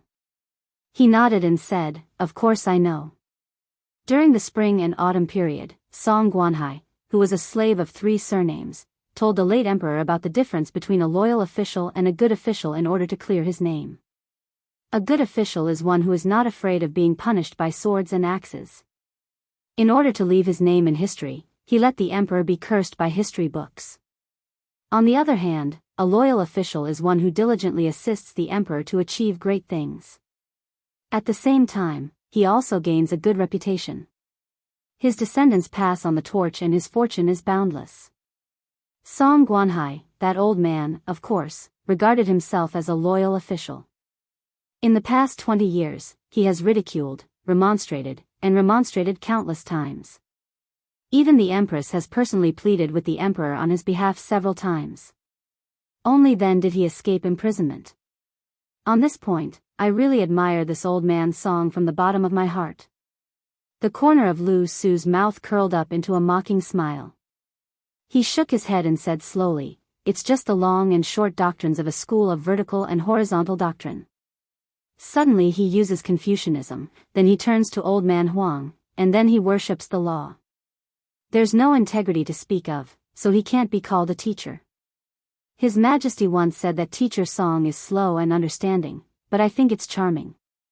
The world thinks it's a compliment, but if you look deeper, it's not a good thing. In other words, it's an argument that has a lot of leeway. After being stunned for a moment, Zhao Sun laughed happily. He clapped his hands and said, fresh, fresh. Lu Su, your words are very satisfying. I want to drink wine. Lu Su's state of mind was still as calm as an ancient well.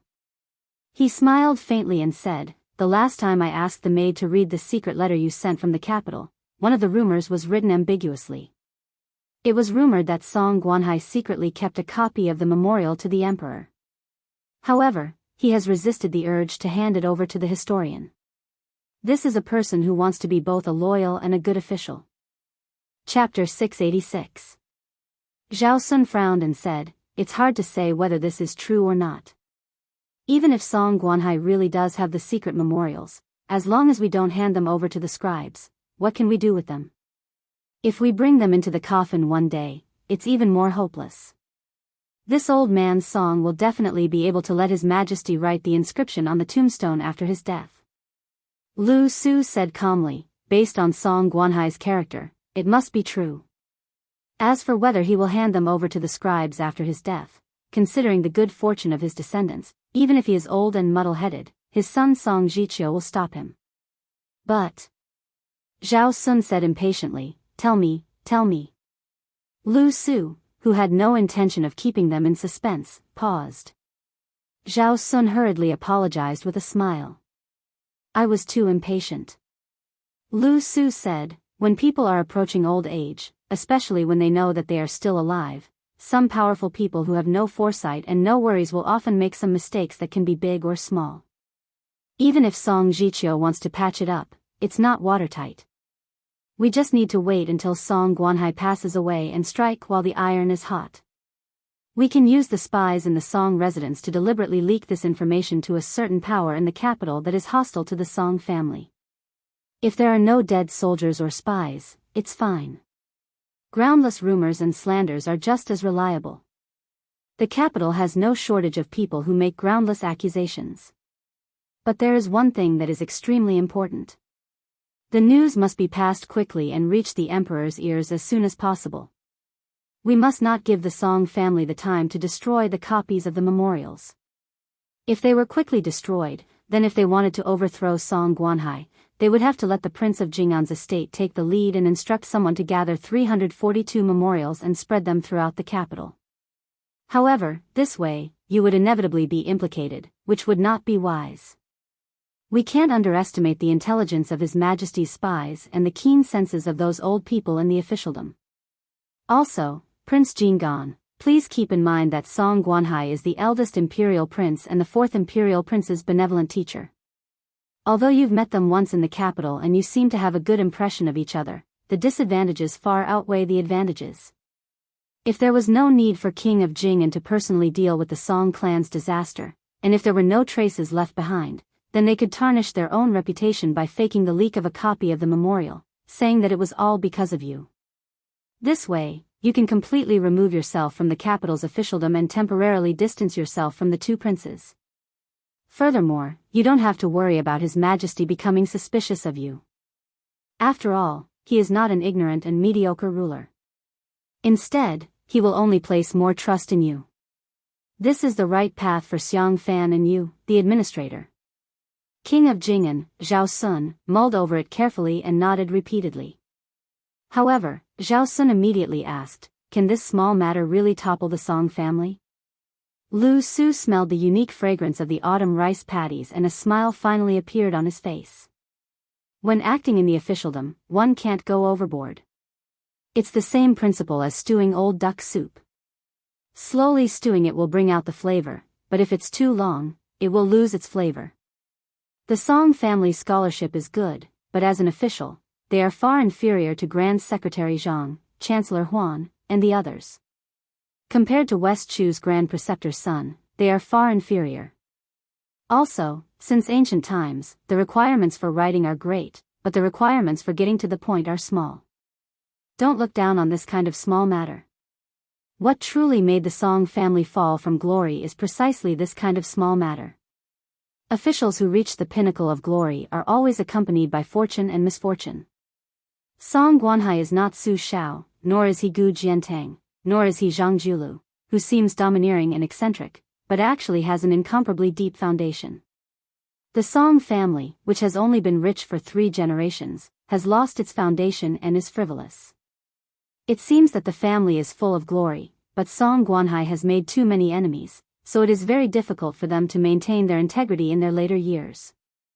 Song Jiqiu is the right chancellor of the Imperial College, Song Kelly's little yellow sect. Once disaster befalls them, those students who call themselves the Song sect's lackeys will mostly rush home to pick up their brushes and change sides. Not willing to hit someone when they are down can already be considered outstanding. King of Jing'an, you can choose to make a move after Song Guanhai's death, or you can make a move when Song Guanhai is seriously ill. If it's the latter, you can probably anger and scare this old man to death. Zhao Sun fell back, lying down on the ridge of the field. He crossed his legs and looked at the sky with narrowed eyes. Then what will happen to Song Jiqiu and Song Kelly? Lu Su replied, let's see how they will deal with it. They will bring a bramble and ask for punishment. Even if they don't acknowledge their father and acknowledge the imperial court, there is still hope for them to make a comeback. If filial piety is the most important thing, or even a little bit of extravagant hope of being both loyal and filial, then they will die in poverty. Zhao Sun was speechless. Lu Su was also silent. He grabbed a handful of soil. Zhao Sun suddenly sat up and asked with a smile, where did you learn all these things? Lu Su said self-deprecatingly, I was blind and had nothing to do, so I could only blindly think about some things. Zhao Sun stretched lazily. Do you think that old duck soup is really delicious? When we go back, I'll ask everyone in the residence to make 2 cups for you. Lu Su nodded and said, as long as you don't deduct my salary. Zhao Sun, who had taken note of the matter of making the soup, patted his butt and stood up. Lu Su gently put down the handful of soil in his hand and stood up as well. He said softly, that woman's background is unknown. I hope that King of Jing'an won't get too involved with her. It's fine as long as you don't fall in love with her. Zhao Sun said sternly, how dare you?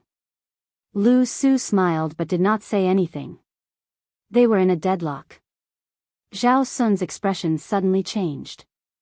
He grabbed Lu Su's arm and said sincerely, I've been waiting for you to say this.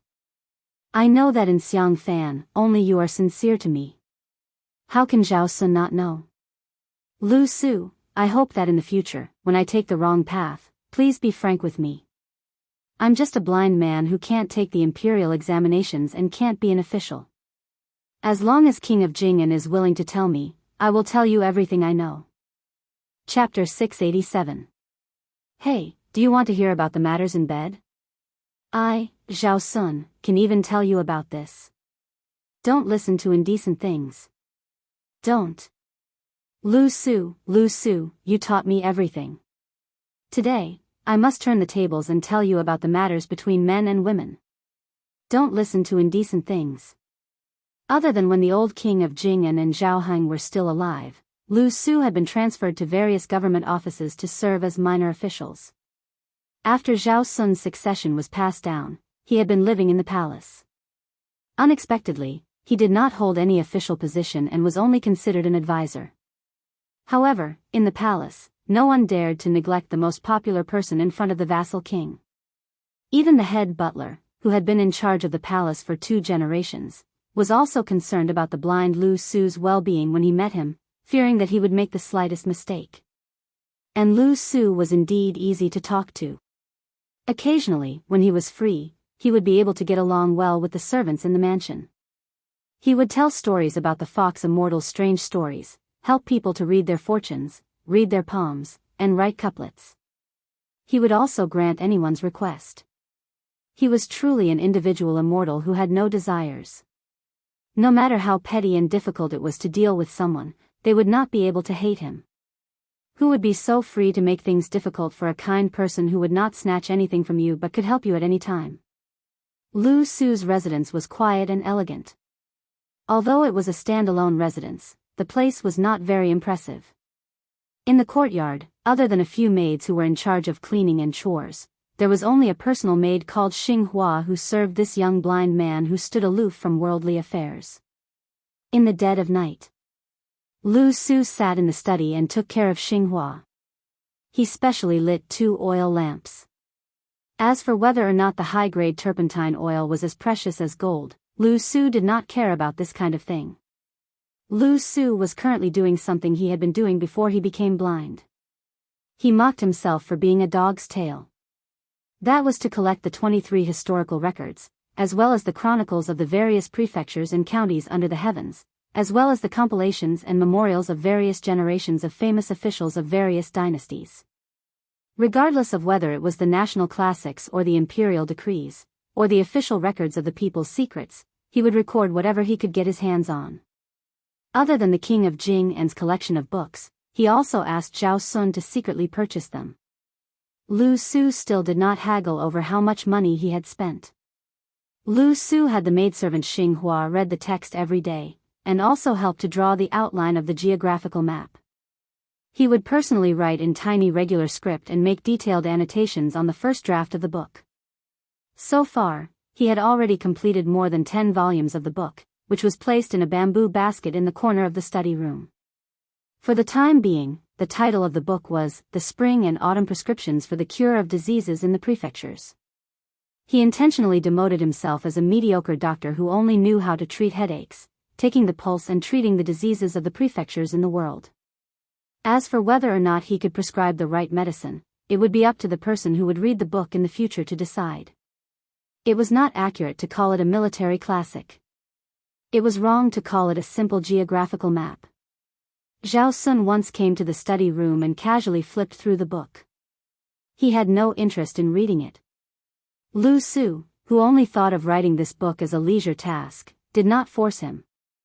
Lu Su put down the brush and rested. He rotated his wrist. Xinghua asked if he wanted a shoulder rub or a back rub. Lu Su, who was still not used to being eagerly served, shook his head. Xinghua was an elite warrior of sacrifice in the Jing'an palace. She was passed down from Zhaoheng to Zhao Sun.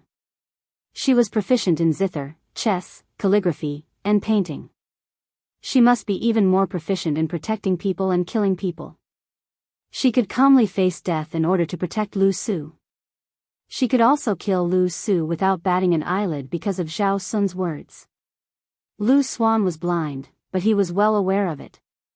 Moreover, he would not bear any grudges against her or the king of Jing, and because of this. As the saying goes, don't suspect people if you use them. If you doubt them, don't use them. It was also said that one must always be on guard against people. Anyway, all the principles in the world had been explained.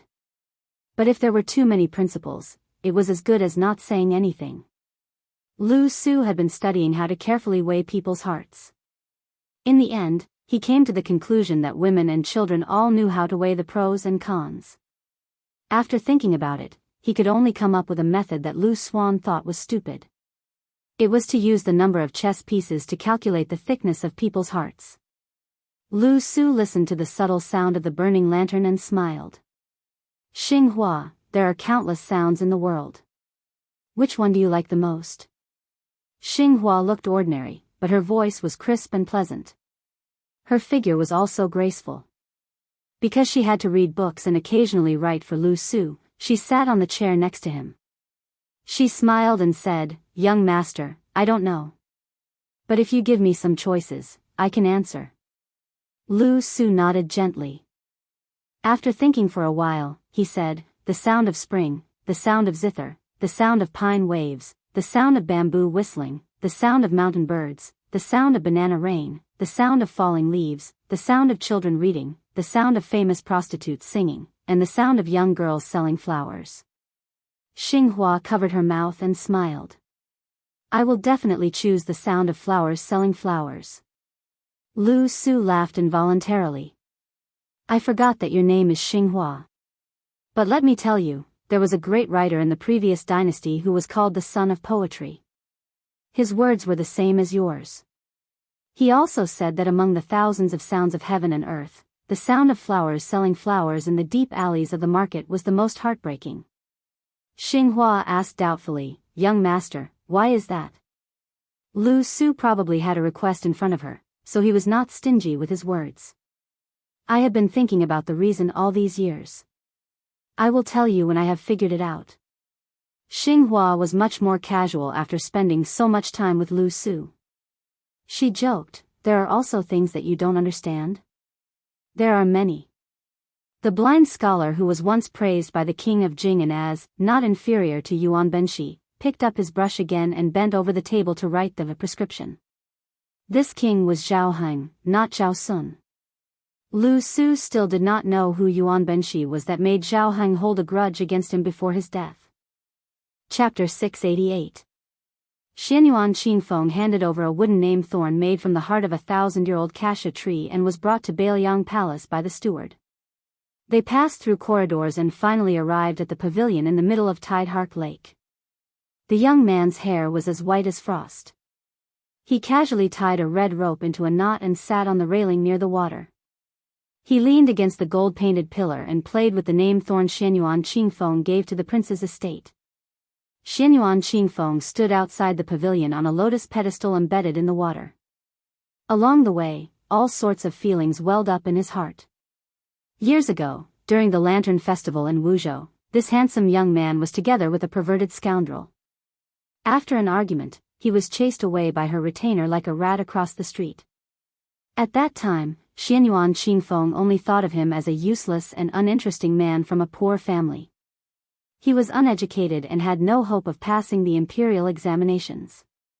He could only rely on his looks to trick some pretty girls from small families.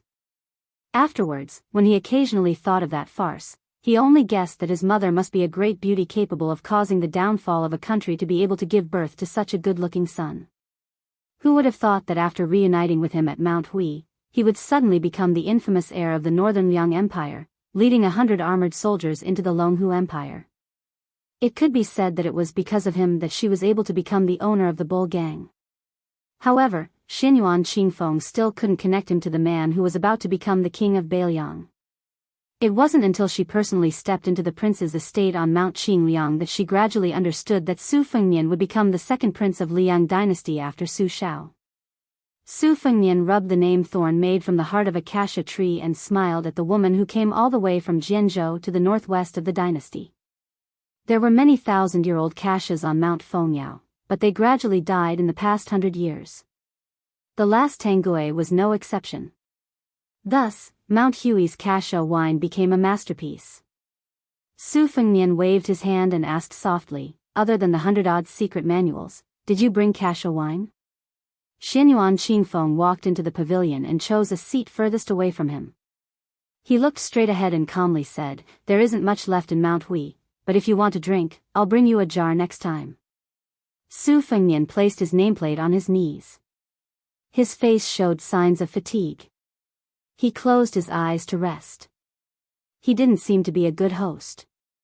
Xianyuan Qingfeng didn't complain at all. In her opinion, as long as he was Butcher's eldest son, he had the right to be arrogant. She asked calmly, "I've always heard that Biyao Palace's security is loose on the outside but tight on the inside. They're treating the Jianghu assassin as a fat fish to be hooked. Why is your highness willing to let me enter the pavilion? Aren't you afraid that I'm also an assassin?" Su Fengnian snapped his fingers. He leapt out of the lake in a red robe and over the roof of the pavilion before plunging back into the lake. It was a beautiful scene, like a red carp jumping over a dragon's gate. Apart from the otherworldly item in the red robe that had a habit of staying in the lake, a servant girl slowly walked over with a tray filled with bait for viewing. Su Fengnian waved his hand, indicating that he should pass it to Xianyuan Qingfeng. Su Fengnian opened his eyes and sat back on the satin bench. "I've heard about the commotion at Mount Hui. But even if your cultivation has advanced by leaps and bounds, it won't be easy for you to kill me if I let you sit side by side with me." Xianyuan Qingfeng sneered. Biyao Palace really doesn't lack experts. Su Fengnian glanced at the otherworldly item that was playing leisurely in the tide-listening lake and said with a smile, "This celestial state expert was exchanged with my life and fortune. You get what you pay for." Xianyuan Qingfeng, "Don't be so sarcastic." Xianyuan Qingfeng didn't throw the bait into the lake. "I wouldn't dare," he said expressionlessly. Su Fengnian didn't care about this matter and asked, "You want me to support you to become the leader of the southern Jianghu with only 100 or so manuals? Don't you think you're being a bit greedy?" You're not my wife either. Why would I do such a bad deal? Xianyuan Qingfeng grabbed a handful of bait from the green-glazed peony tray.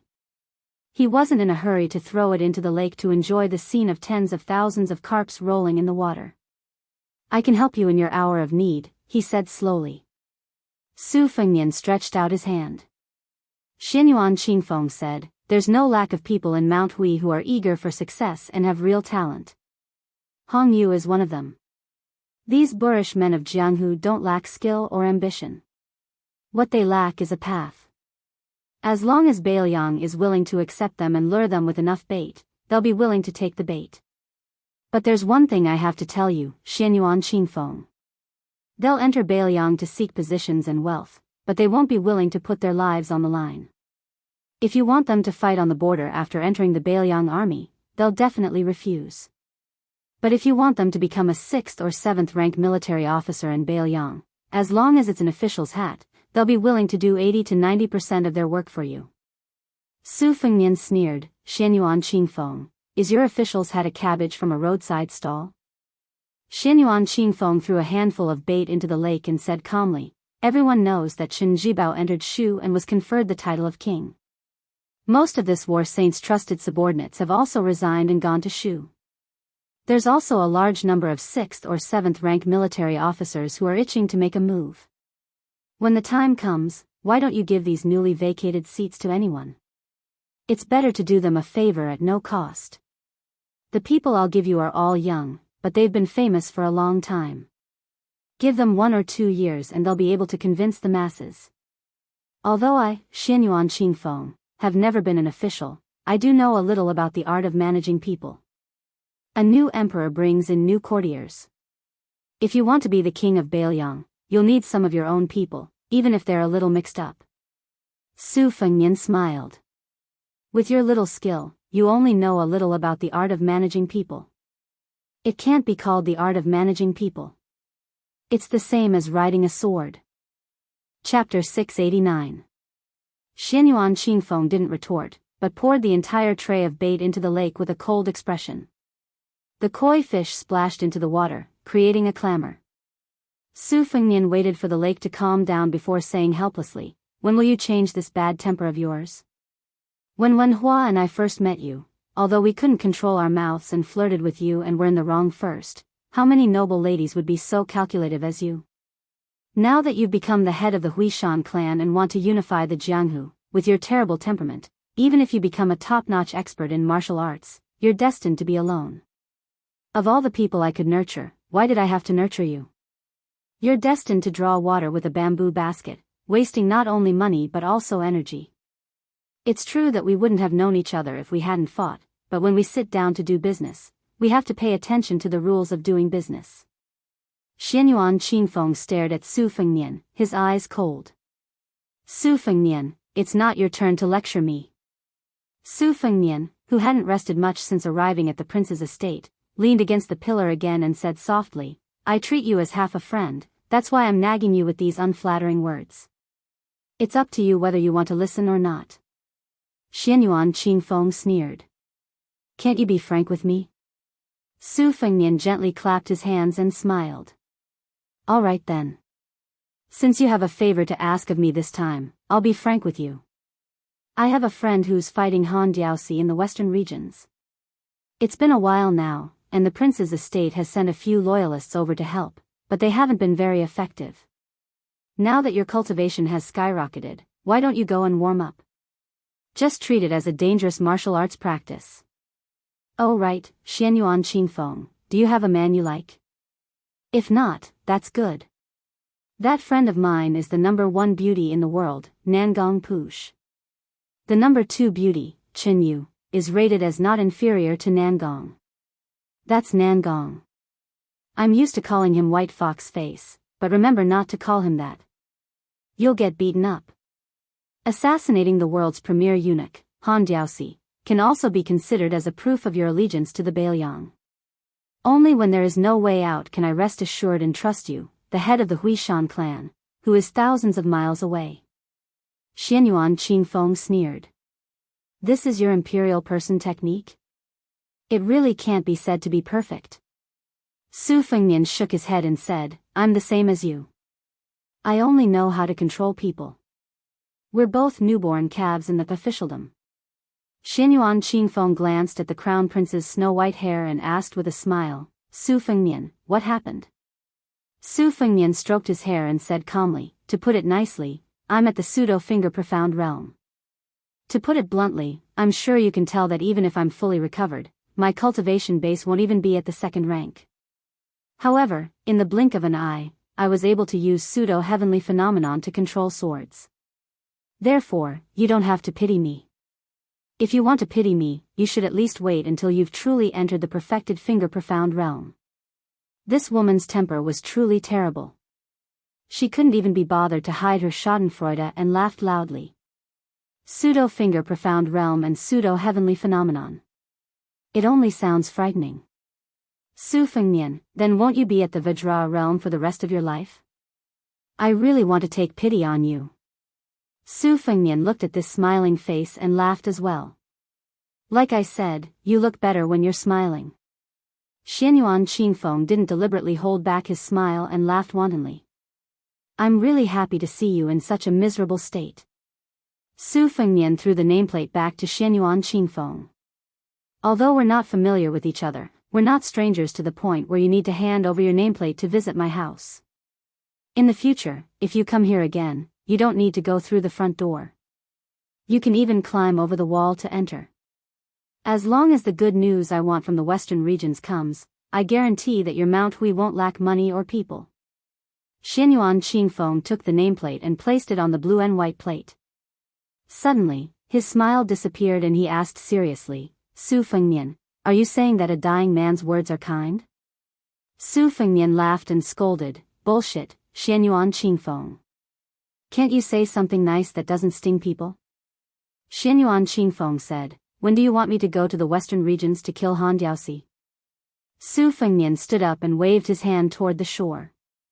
Immediately, a young man with a huge iron bow on his back ran over. Su Fengnian pointed at the young kamikaze, Wu, who he had brought back from Beimang to the prince's mansion. He smiled at Xianyuan Qingfeng. This child's nickname is Yi. He'll take you out of Biyao. There will be people from the western regions to meet you. The robust young man said softly, young master, next time when you introduce me, can you not say, Yi? My name is Wu. Su Fengnian slapped him on the head. You little idiot. Didn't you always say that you want to be the most outstanding kamikaze? Don't you think it's embarrassing to tell everyone your name and identity? The young man was stunned. He scratched his head and grinned. That's true. Su Fengnian smiled. Go. Take this ant to the western regions. Xianyuan Qingfeng silently took a deep breath. The young man agreed and turned to leave.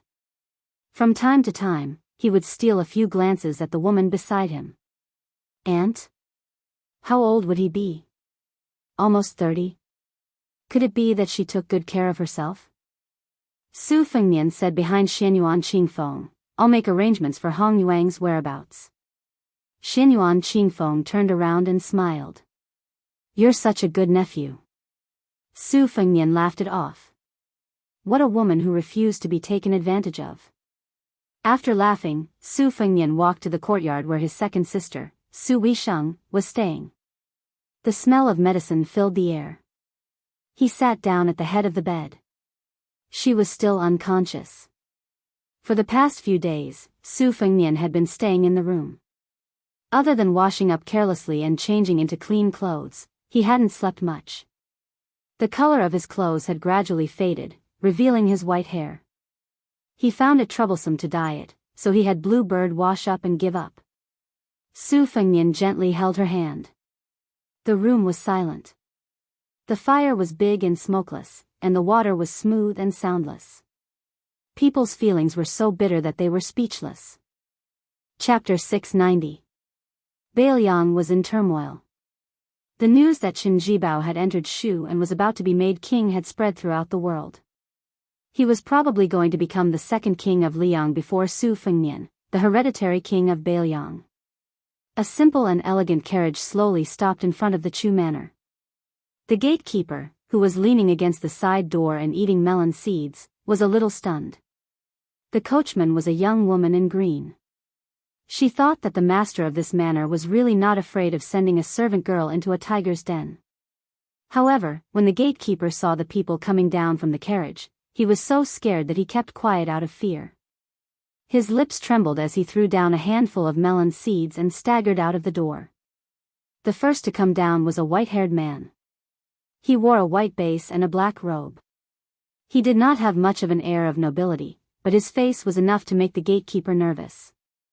In Biyao, only this young master could keep his master in check.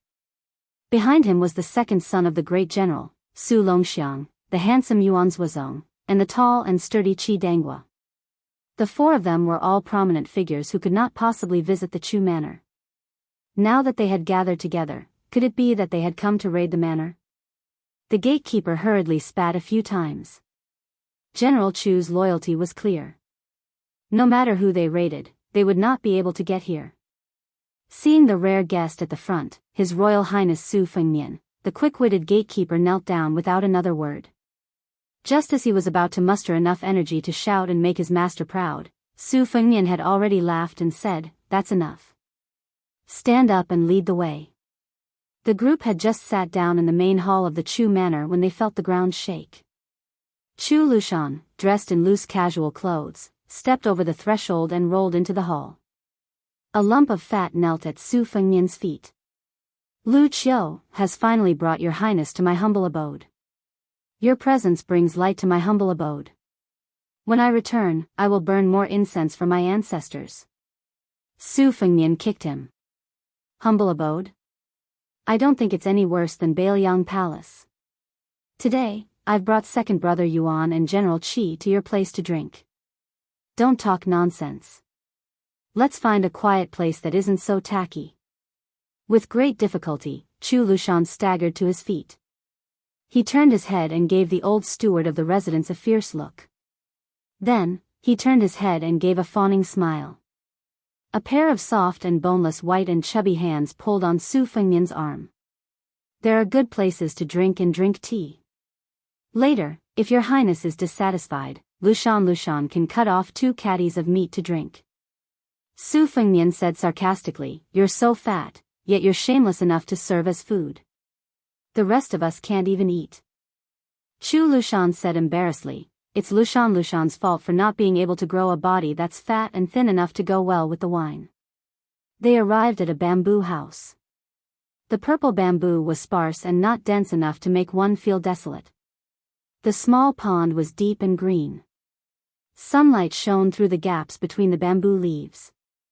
Beside the pond, there was actually a wild turtle the size of a palm dragging its family along to bask in the sun. When it heard the sound of footsteps, it slithered into the green pond. The small pond house was large and the lighting was ingenious. When they pushed open the door and entered, it appeared quiet and spacious. There wasn't the slightest sense of uneasiness. There was even a guqin with speckled patterns placed in the bamboo house. Sitting here, regardless of whether it was drinking or drinking tea, it could be said that the scenery and tea complemented each other. Su Fengnian glanced at the guqin. Outsiders didn't know the talent of Chu Lushan, but he knew the inside story.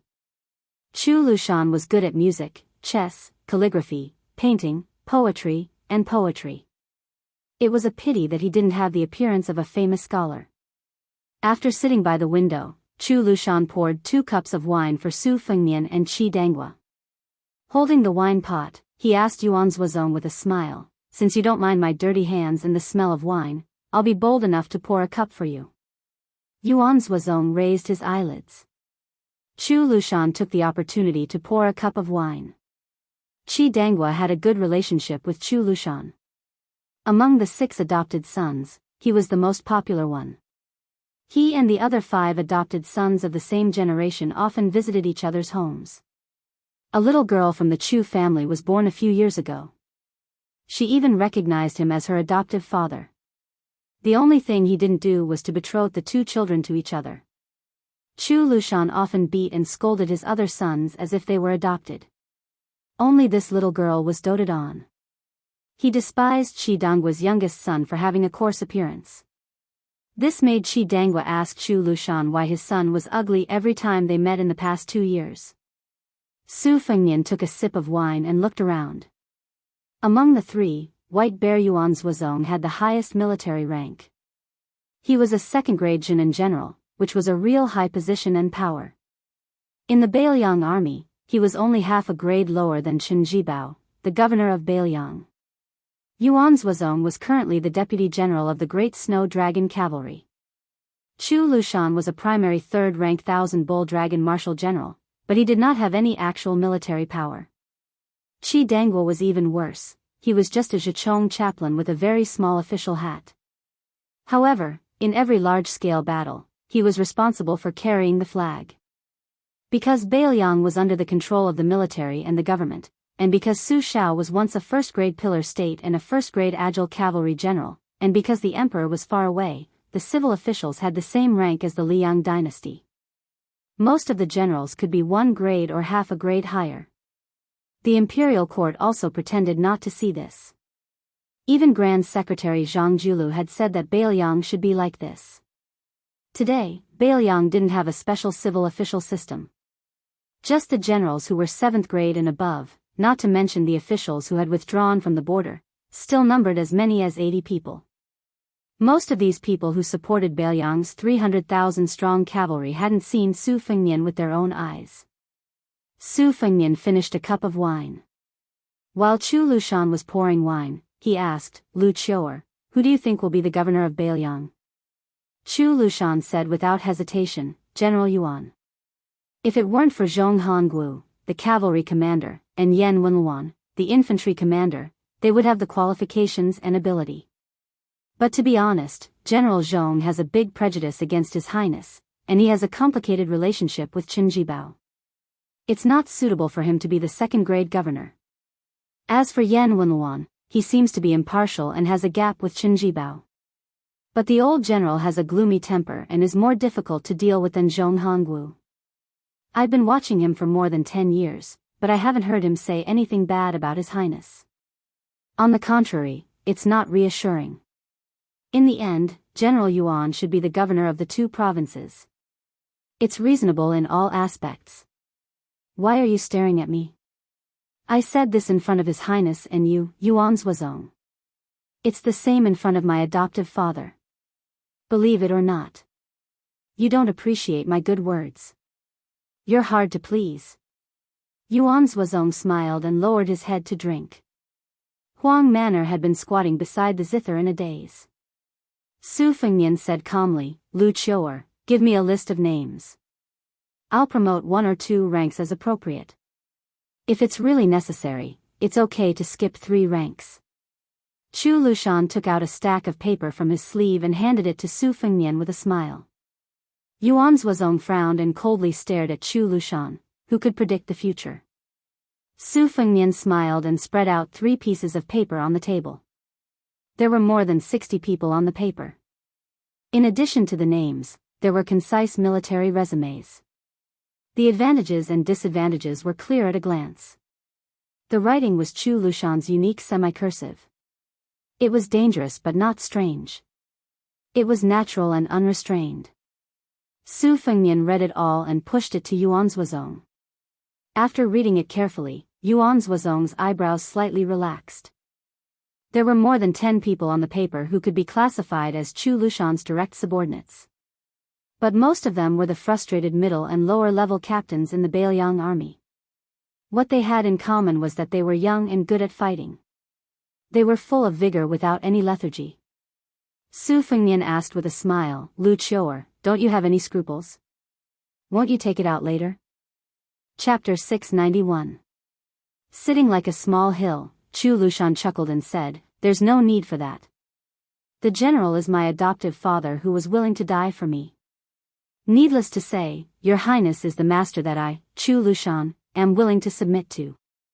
It's pretentious to hide these things from you. By the way, there's one more thing that has been stuck in my throat for many years. I have to get it out today. If I'm wrong, please don't take offense. Su Fengnian nodded and said, let's hear it. Chu Lushan sat upright and said, "There are nearly 1,000 civil officials in Biyao who can be called high-ranking officials, but they're all a mess. Most of them retired from the Biyao army. They're good at leading soldiers, but they're just laymen when it comes to governing and pacifying the people. There are only a few of them who don't disturb the people. They're all honest and good officials whom the people are grateful for. Most of these people have a lot of bad temper that is a good habit in the army. They're protective of their children and help their relatives instead of reason. They're rude and unreasonable when governing their families, not to mention being awe-inspiring officials. Fortunately, the people of Biyao are used to suffering and are afraid of being poor. Otherwise, if they were placed in any place in the Liang dynasty, they would probably start an uprising. Moreover, officials protecting each other has become an incurable disease. Those old generals who are idle at home can find a big brothel and drink casually, and you can meet a few of them. As for the sons of generals behind them, it's fine if they dare to join the army. Most of them can be considered promising. As for those who stay at home, 9 out of 10 of them are domineering playboys who have no regard for law and discipline. Their only ability is to harm the people in the village. Motherf asterisk Ker, Yuan, are you addicted to staring at me? How can I say this to my adoptive father? Do you really think that my adoptive father can't see this kind of situation? It's not easy for him to do it. They're all old brothers who have been fighting with him for decades. Let's not talk about anything else. I, Lu Qiu, will tell you about the Meng family in Lingzhou 2 years ago. Old General Meng and his 2 sons died beside you at the concubine's tomb. Do you remember? In the end, his only grandson grew up, stole someone else's wife, and hired a hitman to kill an entire family of more than 40 people. But what could foster father do? With a crack, the incense of old General Meng was cut off just like that. How many bastards have tried to test foster father's bottom line over the past 10 to 20 years? Yuan Zhuozong snorted. For the first time, Chu Lushan said in a flustered and exasperated manner, the Confucian school of benevolence and righteousness has always placed the word benevolence before the word righteousness. If you're not righteous, you're just not a subject. If you're not benevolent, you're not even human. In today's world, if things were done according to legalism, it would be even more chaotic. In the past 1,000 years since Sage Zhang, for a whole 1,000 years, Confucians and scholars have been trying to find a balance between the two opposing concepts of benevolence and righteousness. Do you really think it's a simple matter? It's not easy to seize the world on horseback, but is it easy to defend the world under horseback? After saying this, Chu Lushan quickly wiped the sweat on his forehead with his sleeve and slapped himself a few times. He said in a low voice, "I've forgotten myself. I should slap myself." Su Fengnian gently changed the topic and said with a smile, "Let's get to the point. This time, I'm here to tell you, Lu Qiu, to let the people like Wei Fucheng go. Don't make things difficult for them." Su Fengnian paused and said flatly, "Also, Su Xiao promised me to let you be the governor of Biyao." Chu Lushan fell back and the whole bamboo house shook a few times. The fat man sat on the ground with his eyes blank and forgot to stand up. In fact, it was the first time for Yuan Zhuozong and Qi Danghua to hear this shocking news. Yuan Zhuozong didn't move and looked calm. The latter opened his mouth wide and couldn't say a word. Su Fengnian didn't look at Chu Lushan and said to the other two, "Brother Yuan, General Zhong Hongwu will definitely resign in a fit of anger. At that time, you can take over. General Qi, you will take over the 6,000 iron foot cavalry and Wei Fucheng's crossbow cavalry. Ningame will be your deputy. If you think it's too little, I can give you more. If you think it's too much, I won't care." Yuan Zhuozong put down the wine cup and said, "I won't refuse." Qi Danghua rubbed his cheeks hard, "Your Highness, can I do it?" Su Fengnian joked, "You can't let me be a general, right?" Chu Lushan got up with a sad face. When he was about to speak, he saw His Royal Highness waving at the window. Not long after, a beautiful woman holding a little girl timidly stood at the door. Chu Lushan ran over and slapped her face, "You blind thing, who let you disturb His Highness's drinking?" The child in the young woman's arms cried loudly. Chu Lushan held her in his arms and comforted her softly. The woman's mouth was bleeding, but she still endured the pain and gracefully bowed to everyone in the room. Yuan Zhuozong and Qi Dangwa didn't find it strange. They didn't get up or return the bow. Only Su Fengnian walked to the door and smiled, "Greetings, sister-in-law." The woman with the beautiful face was uneasy. She was only a concubine of the Chu mansion. How could His Royal Highness call her sister-in-law? She didn't know how to deal with it. Chu Lushan coldly said with disgust, "Go back." The woman bowed again and slowly left. Su Fengnian didn't look at her and just stared at the little girl. He reached out to pinch her cheeks, but she dodged. He had to withdraw his hand helplessly. "Lu Qiu, your daughter looks like her sister-in-law. No wonder you don't want to be betrothed to General Qi." "Little girl, how old are you?" The little girl with tears on her face pouted and didn't speak. She was sulking. Chu Lushan had to smile and said, "She's only 3 years old. She speaks much later than other children. But the first word she says is father. I'm so happy. She can walk for half a year, but she likes to stick to people." Chu Lushan rubbed his daughter's rosy cheeks and said with a smile, "Come, call His Highness Crown Prince father." Su Fengnian didn't know whether to laugh or cry and scolded, "Get out of here." The little girl wasn't very sensible, but she already knew how to protect her own. She puffed up her cheeks at the big bad guy who spoke so fiercely to her father. She didn't breathe in or out, but her little face soon turned red. Chu Lushan laughed, "This is her trump card. I don't know where she learned it from. I can't do anything about it every time." Su Fengnian was also amused, "Let her rest for a while. Be careful that she doesn't pass out." Chu Lushan quickly kissed his daughter's forehead. Changsheng, Changsheng, be good. Father will give you beautiful clothes later. Don't be angry." The little girl raised her head and smiled brightly at her father. Then, she turned to look at Su Fengnian and began to puff up her cheeks to hold her breath. However, she couldn't stand being tickled by Chu Lushan and soon broke down. She could only hide in his arms and not look at Su Fengnian. Su Fengnian held his belly and laughed, "Oh, are you blaming me for not giving you a greeting gift? Little Changsheng, do you know that I gave your father a second-rank Biyao protector? Do you think this gift is not enough? Well, I'll say it here today. If I have a son in the future, I'll let you be my daughter-in-law." Chu Lushan said with ecstasy, "Your Highness, Lu Qiu is serious." Su Fengnian nodded, "You are serious. But the premise is that your daughter doesn't change 18 times. Chu Lushan said excitedly, "Don't worry, my Changsheng takes after her mother. She won't be ugly in the future." Chu Lushan turned his head and said, "Yuan Zhuozong, Qi Dangwa, you two have to testify for me. If His Highness goes back on his words in the future, I'll have to rely on you two to speak for me." Yuan Zhuozong got up and said, "It depends on my mood." Qi Dangwa laughed heroically. He only felt comfortable all over. The green ant wine on the table was not enough to drink. Su Fengnian made a face at his little daughter who secretly glanced at him. Then, he said to Chu Lushan, "You don't have to see me off." Watching the 4 people walk on the bluestone path that he had carefully piled up with his own hands, Chu Lushan waited until their figures gradually disappeared from his sight. Then, he carried his daughter to the pool and sat down.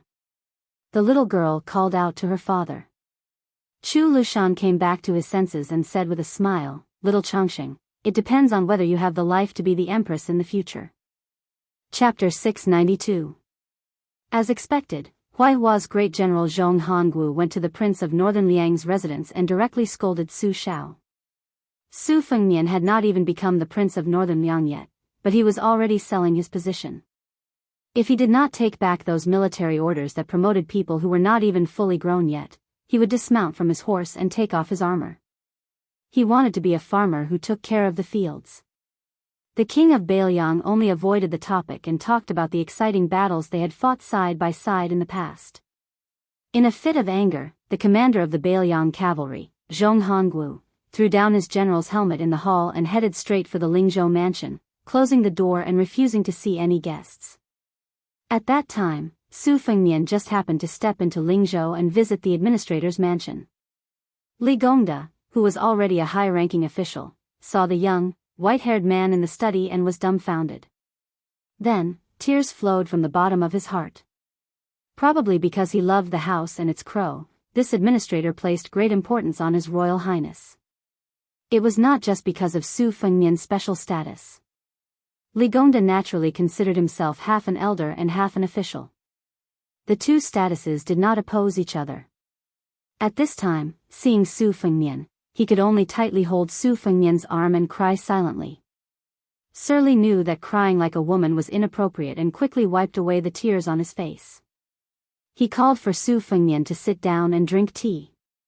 When Li Gongda raised his cup and saw the porcelain cup in his hand, his face felt hot. Although it was a small teacup that only weighed a few taels, it was the best ice cup in the Longquan kiln. In the heat of the summer, even if boiling hot water was poured into the cup, it would cool down in an instant. It was very magical. In the past, when Su Fengnian had not visited the Li estate, Sir Li had welcomed him and sent him off calmly. He had even felt that he was extravagant and had the style of a tycoon. Today, however, was somewhat inappropriate. Fortunately, Su Fengnian did not seem to have any doubts. After drinking the tea, he asked about Li Hanlan's military exploits and his aunt's health, and then prepared to leave. How could Li Gongda let him go? In every possible way, he insisted on having His Royal Highness eat a welcoming banquet at the estate. Unfortunately, Su Fengnian insisted on hurrying back to Liangzhou. Li Gongda could only awkwardly drop the subject. Before leaving, Su Fengnian left behind a golden yellow stone square. Li Gongda had long trained a pair of discerning eyes. With great difficulty, he restrained himself from eating it and placed it back on the table. He did not truly love it too much to part with it. After seeing him out of the study, Li Gongda accompanied Su Fengnian to the Yi sect. Coincidentally, they ran into Li Fuzhen, who was returning to the estate. Meeting in a narrow corridor, the old fox's administrator did not even care about his face. Using the excuse of having a stomachache, he turned and left. He had his daughter send His Royal Highness off on his behalf. On this trip, Su Fengnian's coachman was Blue Bird. In secret, there was an otherworldly item, the Daning. On the surface, the only person that could be brought into the estate was the scholar Qin Shiliang. When he met Li Gongda, he only said that he was a scholar from Liangzhou who was not part of the mainstream.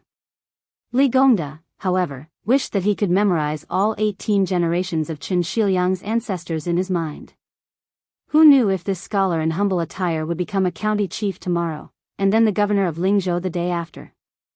Qin Shiliang saw that the atmosphere in the corridor was awkward. Without revealing anything, he took a few steps back.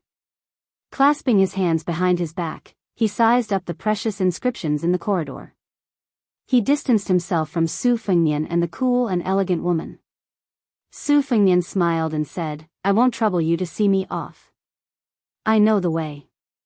Suppressing the shock of their first meeting, Li Fuzhen silently turned around and led the way in front. However, she did not speak the entire time. When they arrived at the Yi sect that was too late to open when they left, Su Fengnian thanked her with a warm face and a cold butt.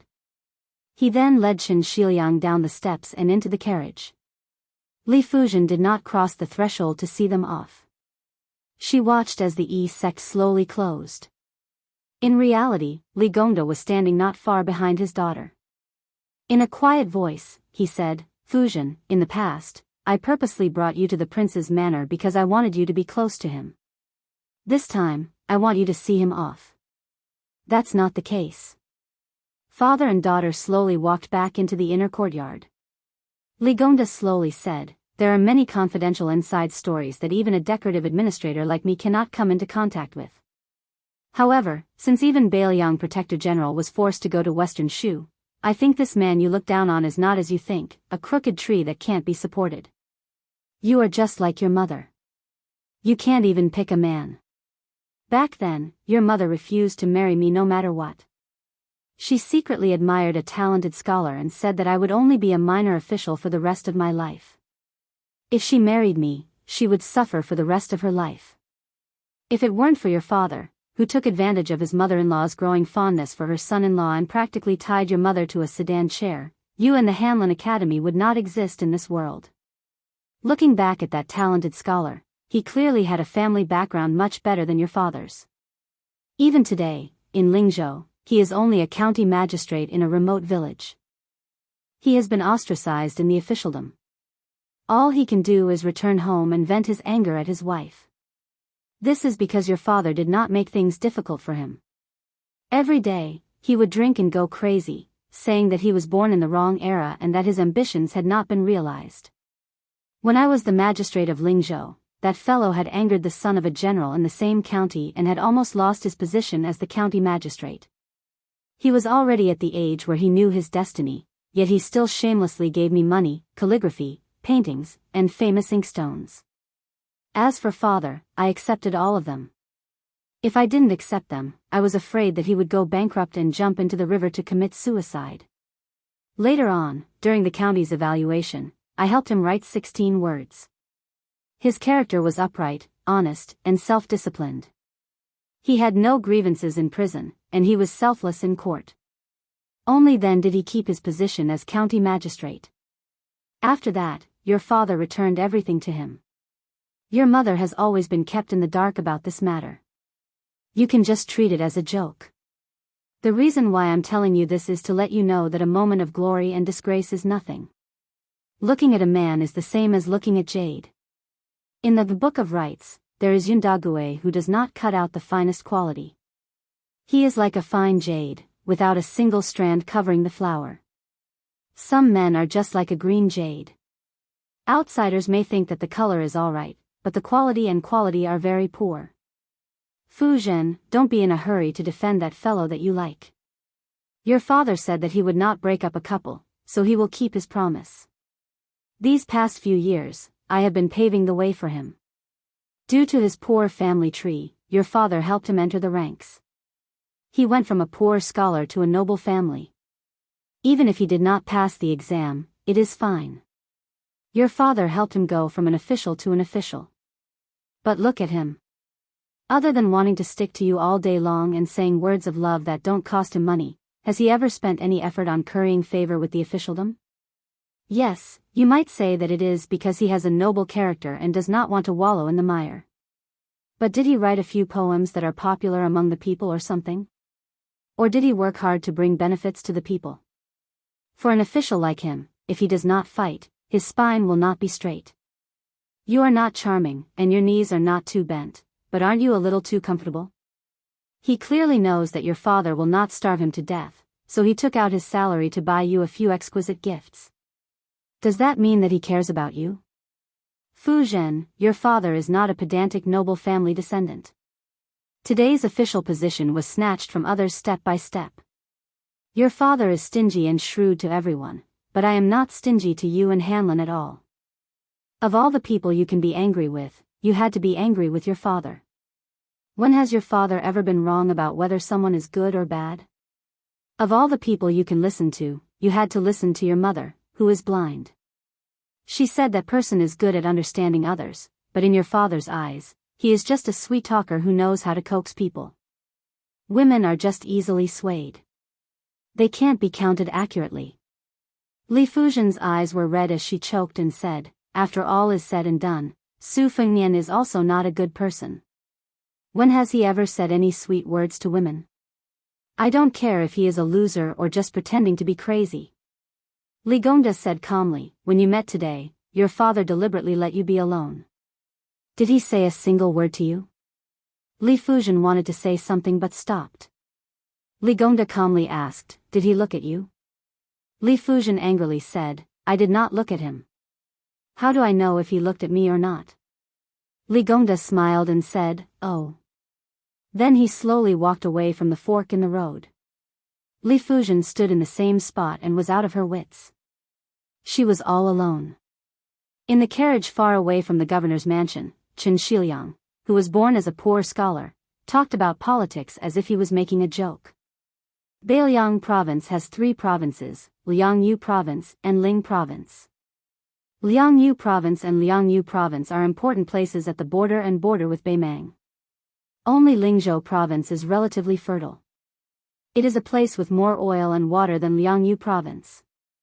It forms the structure of Beiliang's general in the north and officials in the south. For the same yamen, the number of officials in Lingzhou province is usually twice or even 3 times that of the other 2 provinces. It is like the backyard of Beiliang's army when they retire. The children of the officials who are not working in the army also have to come to the various yamens in Lingzhou to get a share of the pie. When the father steps down, the son will take the position, and the grandson will take the position to fish in oil and water. It would be strange if there were not many people. This makes Lingzhou's yamen especially mountainous and intertwined. In Beiliang's officialdom, it is joked that if you can be a stable official in Lingzhou, you can also be promoted 2 ranks in other provinces and have your butt firmly rooted in your seat. There are benefits for those at the top and there are benefits for those at the bottom. Using Li Gongda as the governor has both advantages and disadvantages. The advantage is that Beiliang's tax collection is not a problem, but this is just a way to reduce expenditure. It is nothing more than taking 2 or 3 of the 10 copper coins that go into the Beiliang's private pockets and giving it to the Beiliang army. Furthermore, Li Gongda is not the kind of good official who can get more money. Beiliang's salt and iron are huge profits, and the government has always been unable to make a profit. Furthermore, there are many powerful families of generals who take the initiative to seal and seize the profits. Write a detailed report about the salt and iron official camp for me. Su Fengnian nodded. Qin Shiliang gladly accepted the order. Su Fengnian saw that he seemed to have something to say, so he laughed and said, "If you have something to say, just say it.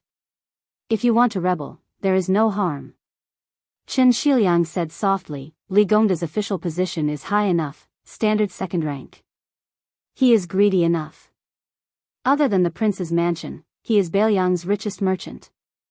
The most important thing is that he has a good relationship with your Su family. He is the most suitable person to kill the chicken to warn the monkey. He can guarantee peace in Beiliang's officialdom for 10 years.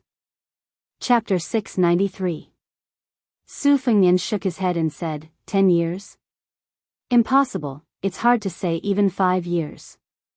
The fallen emperor of southern Tang wanted to be the master of resurgence. He even used the method of skinning the corrupt officials, but the results were still minimal.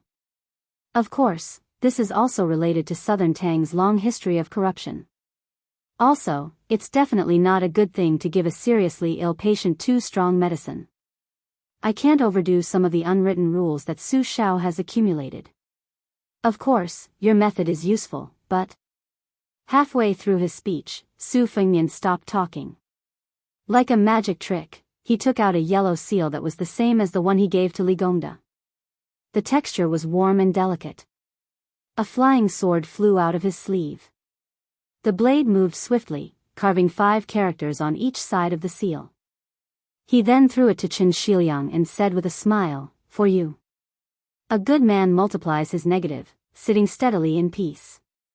Collecting a daughter at home, becoming an official and a minister. Qin Shiliang slowly turned it around and looked at it carefully before carefully putting it in his sleeve. He didn't express any gratitude. Su Fengnian asked, "I heard that you've recently been searching for the history of the upheaval of all the noble families in the late spring and autumn period?" Qin Shiliang nodded and said, "Using history as a mirror, one can know the rise and fall. Your Highness also knows that I was born a poor scholar and was shy of money, so I developed the bad habit of treating books as my life. I'm also very curious about how these deep-rooted noble families were described in the history books with tens, hundreds, and thousands of words to describe their extreme nobility and extreme decline." Su Fengnian smiled and said, "Reading more is always a good thing." Qin Shiliang smiled playfully.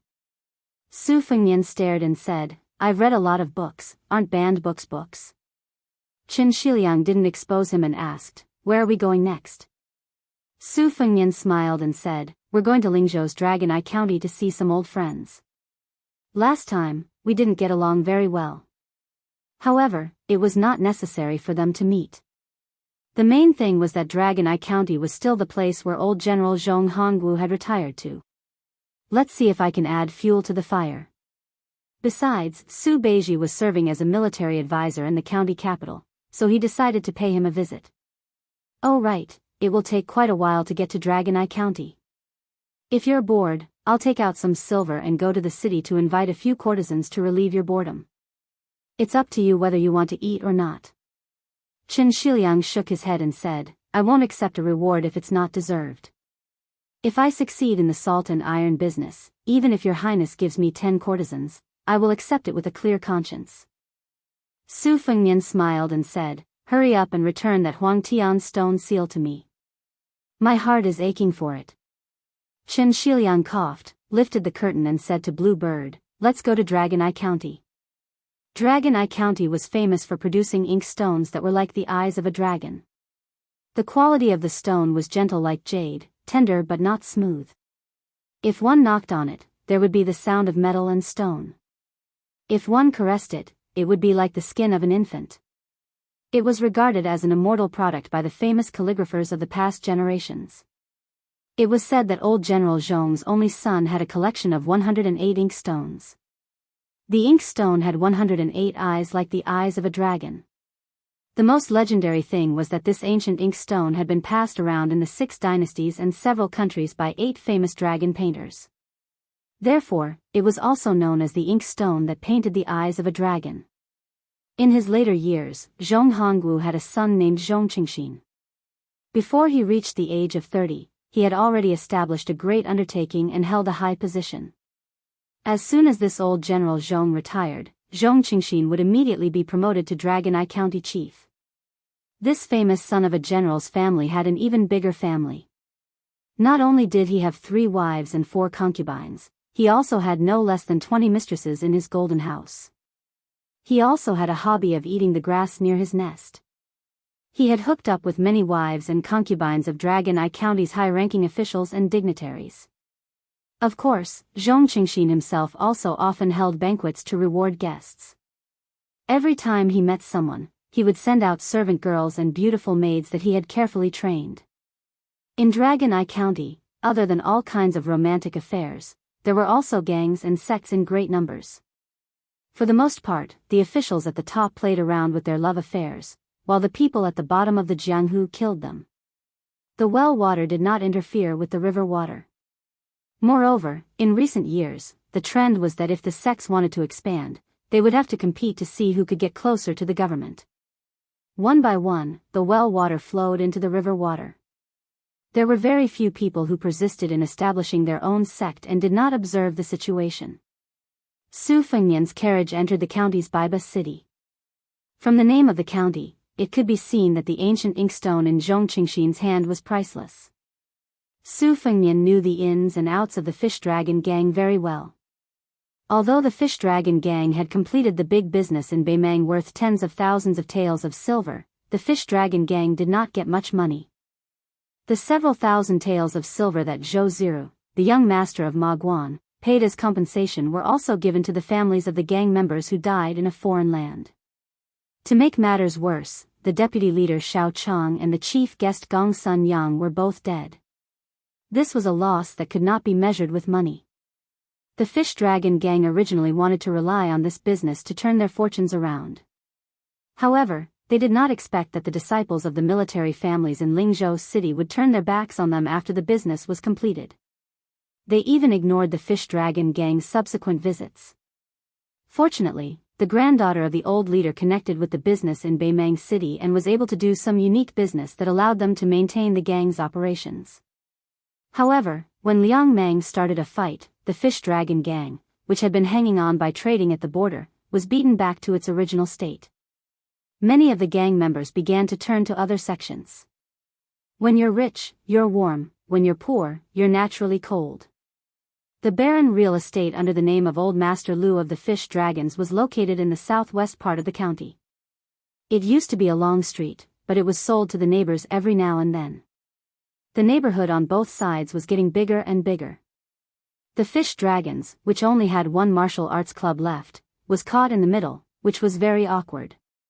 Fortunately, the martial arts club where their lifeblood was located occupied a large area. The Fish Dragons was an old gang that had been through a lot. Many of the gang members, including their descendants, had relied on Old Master Lu to make a living. Even if they wanted to leave, no one would take them in. The fish dragons were weak, but on the surface, they were still okay. At most, there were only 200 people left. As for the strong young men who could fight for territory, it was hard to say. The carriage stopped opposite the dojo of the fish dragons. Not many gangs in the city dared to openly hang their banners with their gang's name on them. There were only 1 or 2 gangs in the entire Lingzhou, and they all had powerful backgrounds. Dragon Eye County originally had a rival of the fish dragons, the Jianghu sect. They hung their banners for a few days, but it was said that a young master who was traveling here didn't like them. That young master was very rough and was the grandson of the great general Yan Wenwan. He threw their banners into the latrine on the same day. The Jianghu sect didn't even dare to raise their banners again. Before that young master left, he said that he beat them because he knew that their master was the brother-in-law of that Zhong Qingxin. After that, Zhong Qingxin's brother-in-law went to complain but returned without success. It became the topic of conversation for the people of Dragon Eye County. Su Fengnian hung up the curtain and quietly looked at the main gate of the fish dragons. The faint sound of the disciples practicing martial arts could be heard from the other side of the wall. Qin Shiliang asked doubtfully, "Is this the place?" Su Fengnian nodded and said with a smile, "Speaking of which, I also took in an unknown disciple in this gang. He's very stupid." Qin Shiliang asked, "Don't you want to go in and take a look?" Su Fengnian put down the curtain and shook his head. "Forget it. I was wearing a mask at that time, so he wouldn't recognize me even if he saw me. Let's go, Blue Bird." The carriage slowly drove out of the street. Just as it turned the corner, a large group of strong men rushed into the street with great momentum. They were just short of hanging a sign on their bodies saying that they were gathering for a brawl. Su Fengnian opened the side curtain and frowned. He saw the people of the neighborhood pointing and said slowly, "Liangxi, go and ask around." Chen Liangxi got off the carriage and soon returned to the carriage. He said with a smile, "It's the same old story. There's a girl called Lu Narong in the fish dragon gang. She caught the eye of a military officer under the command of Yi, who was in charge of the Dragon Eye County. He wanted to take her as his concubine. It seems that the fish dragon gang didn't know what was good for them and rejected him. Perhaps they forgot to give the rank 7 military officer a way out. Your Highness, there's something I've wanted to say for a long time. Beiliang's military titles are really unreasonable. Officers and military officers are too worthless. They should be changed and simplified. In this aspect, Beimang is much better." Su Fengnian nodded. Just as he was about to put down the curtain and let the fish dragons gang pass the tribulation, he caught a glimpse of a group of more than 30 armored soldiers in the distance. Chen Liangxi glanced at them and sneered. "Hey, this military officer of Dragon Eye County has some tricks up his sleeve. It seems that he wants to punish both sides fairly and selflessly.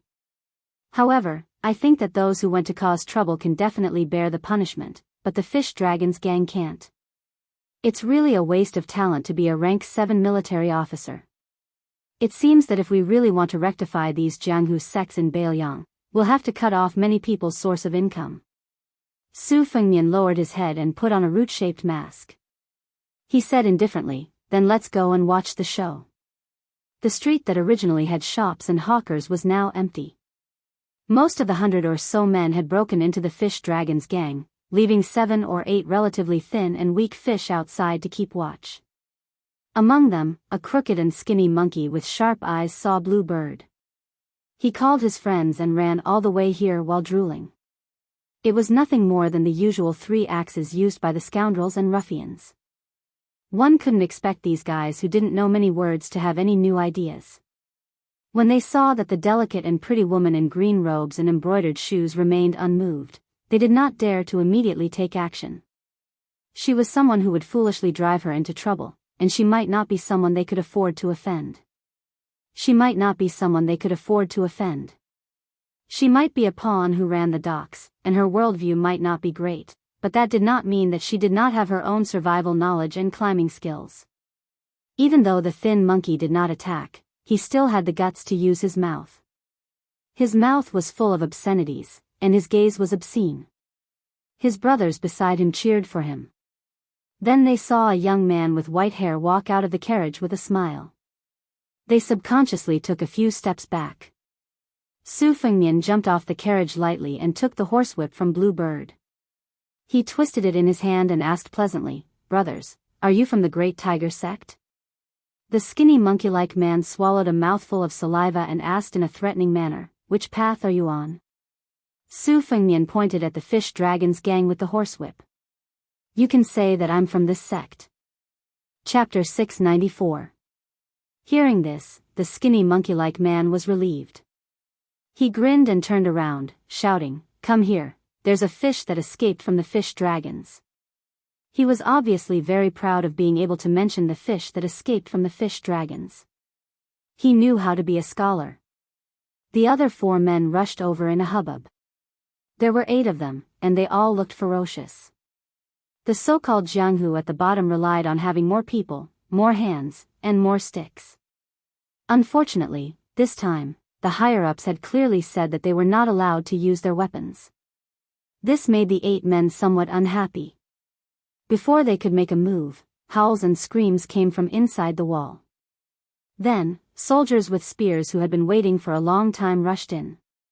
The 8 men subconsciously turned their heads to look. Just as they were about to look away, they fell to the ground. Su Fengnian brought Blue Bird, who had not fought much, to the martial arts center. Chen Liangxi followed behind them. Just as they went up the stairs, they heard a captain say gloomily, "More than 100 people gathered to fight. The main culprit will be banished to the army. Using weapons to injure people is an additional crime. The whole gang will be sent to the border." Lu Su, Lu Narong of the Fish Dragons, kneeled down. On the sand-covered training field, Lu Narong, who had angrily attacked with her sword, was livid. In fact, only one of the leaders of the Great Tiger sect fell to her sword. The rest of the people took out their own daggers and cut their arms or legs. Then, they threw the daggers far away and lay on the ground, pretending to be heartbroken. This was a trap that had been planned for a long time. When the leader of the Great Tiger sect went to take down the plaque of the fish dragons and stomped it, Lu Narong was not unaware of it. She simply could not bear the humiliation. At this moment, she was gnashing her teeth. She wanted to kill the captain who always hung around the leader of the Great Tiger sect. Vice leader Xiao Chang's son, Xiao Ling, held an ivory fan in his hand. He looked handsome and elegant. He exchanged glances with the leader of the Great Tiger sect, who was lying on the ground pretending to be dead. He smiled faintly. Just as he was about to take a step forward, he saw 3 strangers at the door from the corner of his eye. Xiao Ling subconsciously retracted his foot. In the end, he resisted the urge to take a step forward. If he took a step forward, it would mean that his meticulous plan was laid out on the table. In Xiao Ling's field of vision, Chen Shiliang sneered softly, "I underestimated the captain. It turns out that one side will be lightly beaten 10 times and the other side will be beaten 150 times. Your Highness, why don't you promote such a smart person?" Xiao Ling. Xiao Chang had colluded with the horse bandits and to frame to pave the way for his son. It seemed that Xiao Ling didn't let his fathers, so he did it himself. He himself. It was Xiao Ling, was. The young man from the fish dragons, Wang Dashi, also saw Su Fengnian, but he didn't shout. He just waved his hand secretly, indicating that Su Fengnian should leave the martial arts club as soon as possible. It was the same as the night battle at Tuma Pass. As long as the government was involved, especially the local soldiers, young Master Su's status as a relative of the general's mansion's steward was completely useless. Su Fengnian walked over with his horsewhip and said to the captain, "I have a friend surnamed Su. He's a military officer in this city. I hope you can give him some face." Military officer? He was barely an official. He didn't have any real power. However, the person standing behind the junior captain was a field officer under Yi's command, whose rank was much higher than his. Besides, Great General Mansion was indirectly connected to Great Tiger sect. "You're just a little military officer. Who do you think you are?" What's more, the captain, who knew everything about Dragon Eye County, had never heard of any son of an official surnamed Su, so he didn't take it seriously.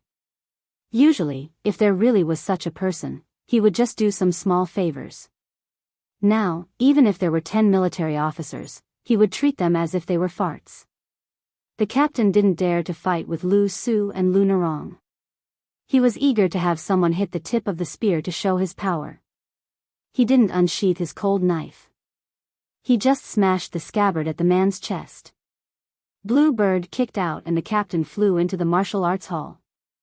Then, everyone slowly turned their heads.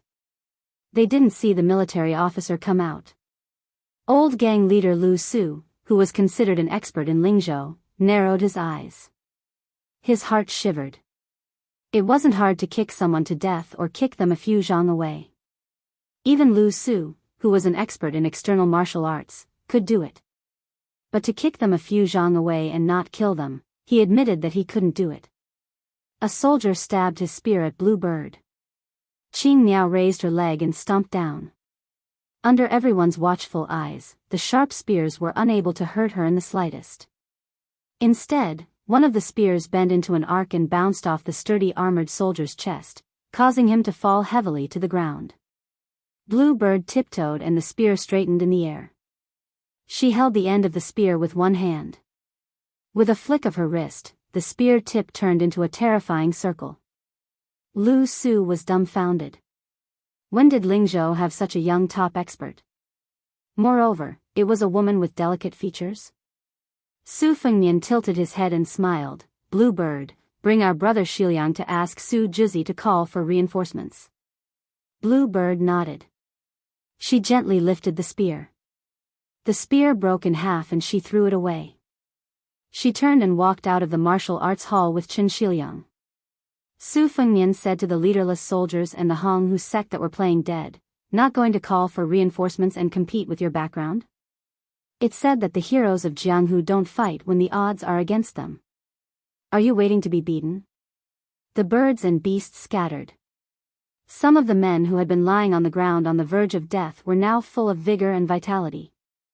No one dared to find trouble with the white-haired man. Chapter 695. Wang Dashi shouted excitedly, "Young Master Su." Su Fengnian walked in front of Lu Su and cupped his hands. "Greetings, old gang leader Lu." Lu Su, who had spent half his life in the mud of Jianghu, was a shrewd man. He felt relieved and worried at the same time. He said softly, "You must be young Master Su from the capital of Lingzhou. The Fish Dragon Gang and I will remember your kindness today. However, we are not trying to boost the morale of others and diminish our own prestige. The Great Tiger Sect obviously came prepared, and they have the support of people whom the Fish Dragon Gang cannot afford to offend. I hope that young Master Su can leave the Dragon Eye County as soon as possible." Lu Narong sheathed her sword and said coldly, "Why are you still here? Do you need me to drive you away?" The kind woman had a sharp tongue but a soft heart. Su Fengnian smiled. "Lu Narong, you and I have traveled together from Lingzhou to Beimang. Do you think I am the kind of person who puffs himself up at his own cost? If not, I will have to trouble Miss Lu to serve me a pot of tea and do your best as a host." Lu Narong hesitated. Su Fengnian said helplessly, "Let's not talk about anything else. I have to wait for someone." Lu Narong snorted and walked to the hall. Old gang leader Lu had heard about his granddaughter's experience in Beimang and had always thought highly of this mysterious young Master Su. After weighing the pros and cons, he didn't insist. Su Fengnian approached Xiao Ling and said softly, "Young Master Xiao, fortunately I came in time. Otherwise, you would have fallen out with your favorite Miss Lu. Was it dangerous?" Xiao Ling frowned. "What did young Master Su say? Why can't I understand?" Su Fengnian smiled. "Then I will say that I killed your father Xiao Chang. The letter your father sent you before he died was written by me. Do you understand?" Xiao Ling trembled as if he was struck by lightning. Su Fengnian said slowly, "The letter clearly stated that you should know your place and behave yourself. Why did you take the risk out of desperation? Or do you want to destroy Lu Narong with your own hands since you can't get her? Or are you thinking that one day, she will be tired of being played by the nobles of Dragon Eye Commandery, and then it will be your turn to have a taste. Xiao Ling's eyes turned red. Su Fengnian put his arm around this playboy's shoulder as if they were old friends. You're just like your father. Both of you are too smart. As for me, I'm not a good person either. Heh, it's a pity that Lu Narong is in love with me. I'm going to piss you off, you trash who can't even get close to her. I've heard that there are many senior brothers in Jianghu who were angered to death by their childhood sweethearts and junior sisters who changed their minds after they grew up. Unfortunately, you're one of them. I'll ask Xiao Rongrong to send you an invitation later. Xiao Ling was almost driven mad by Su Fengnian's blatant lies. He asked gloomily, "You with the surname Su, what are you trying to do?" Su Fengnian said innocently, "We're just chatting. Why else would I expose you as a traitor? No one would believe an outsider like me even if I told them. It's fun to piss you off." Xiao Ling smiled viciously, "You're a white-haired guy. How many years can you live? How many years can you enjoy?" Su Fengnian said indifferently, "How many years can I live? Look at Lu Narong's figure, that waist, that butt. If it were you, wouldn't you be willing to live a few years less in exchange for every night of pleasure?" Xiao Ling finally couldn't help but curse, "You bastard. Same to you. Just you wait. I'll get someone to kill you. Oh. If you wait a moment longer, you'll die a horrible death. Okay, then I'll kill you before I die. Are you begging me to die, or begging me not to die?" Outsiders didn't know the truth. They thought that the two young masters regretted not meeting each other earlier. Only a few people were qualified to sit here. Even Xiao Ling, the son of the deputy leader of the Fish Dragon gang, didn't have this privilege. Now, the gang's talents had withered. Some had died, and some had retired. Only old gang leader Lu and two elders were sitting in the hall. Su Fengnian ignored Xiao Ling and left quietly. Lu Narong poured tea for Su Fengnian herself. When she bent down to pour tea for Su Fengnian, she asked fiercely, "Is it fun?" Su Fengnian took the teacup and said calmly, "I just happened to pass by. Let me give you a piece of advice. Don't overestimate your beauty." The young man, Wang Dashi, stood behind Su Fengnian and laughed foolishly. In the eyes of this young man, whose Jianghu experience was limited to the trip to Beimang, young Master Su was undoubtedly one of the top masters in Jianghu. Young Master Su was outstanding in martial arts, chivalrous, and had taught him a set of peerless martial arts. Of course, it was only because he was stupid that he couldn't grasp the essence of it. Lu Narong, who had a pair of beautiful legs, turned and left with a frosty face. She stood behind Lu Narong. Su Fengnian took a sip of tea and raised his head to ask, "Why didn't the Fish Dragon gang hang the flag?" Old gang leader Lu and the two elders smiled bitterly. It turned out that he was just a fledgling in Jianghu. They guessed that he only dared to swagger in Jianghu because of his good family background and an expert retainer. Old gang leader Lu sighed in his heart. If he had known this would happen, he wouldn't have let this young Master Su get involved in this mess even if he had to throw away his dignity. Old gang leader Lu immediately felt somewhat puzzled. That trip to the northern Mang had been so bumpy and thrilling.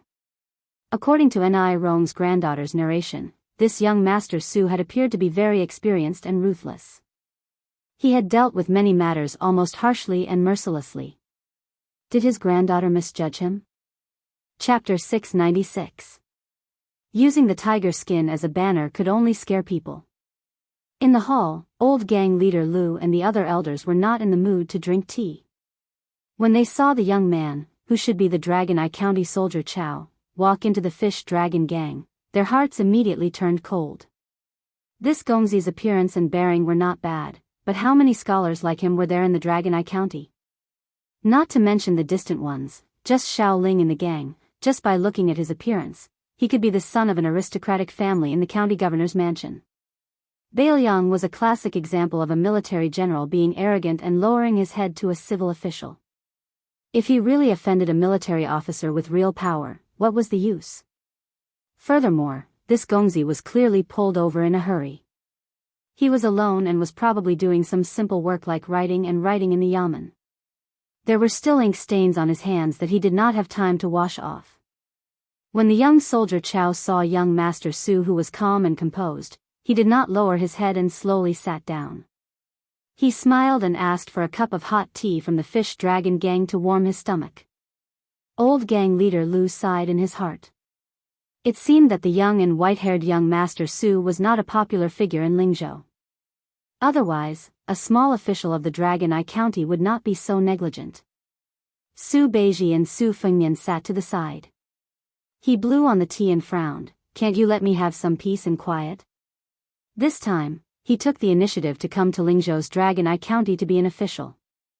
There were very few people who knew about this. Not to mention the Lingzhou magistrate, even the administrator Li Gongda did not get any information. He only took the Shengguan family's ribbon seal, wrapped himself in his official robe, and single-handedly went straight to Longyan County. Longyan County's military yamen also did not raise any waves, mistakenly thinking that he was some unattainable general's descendant.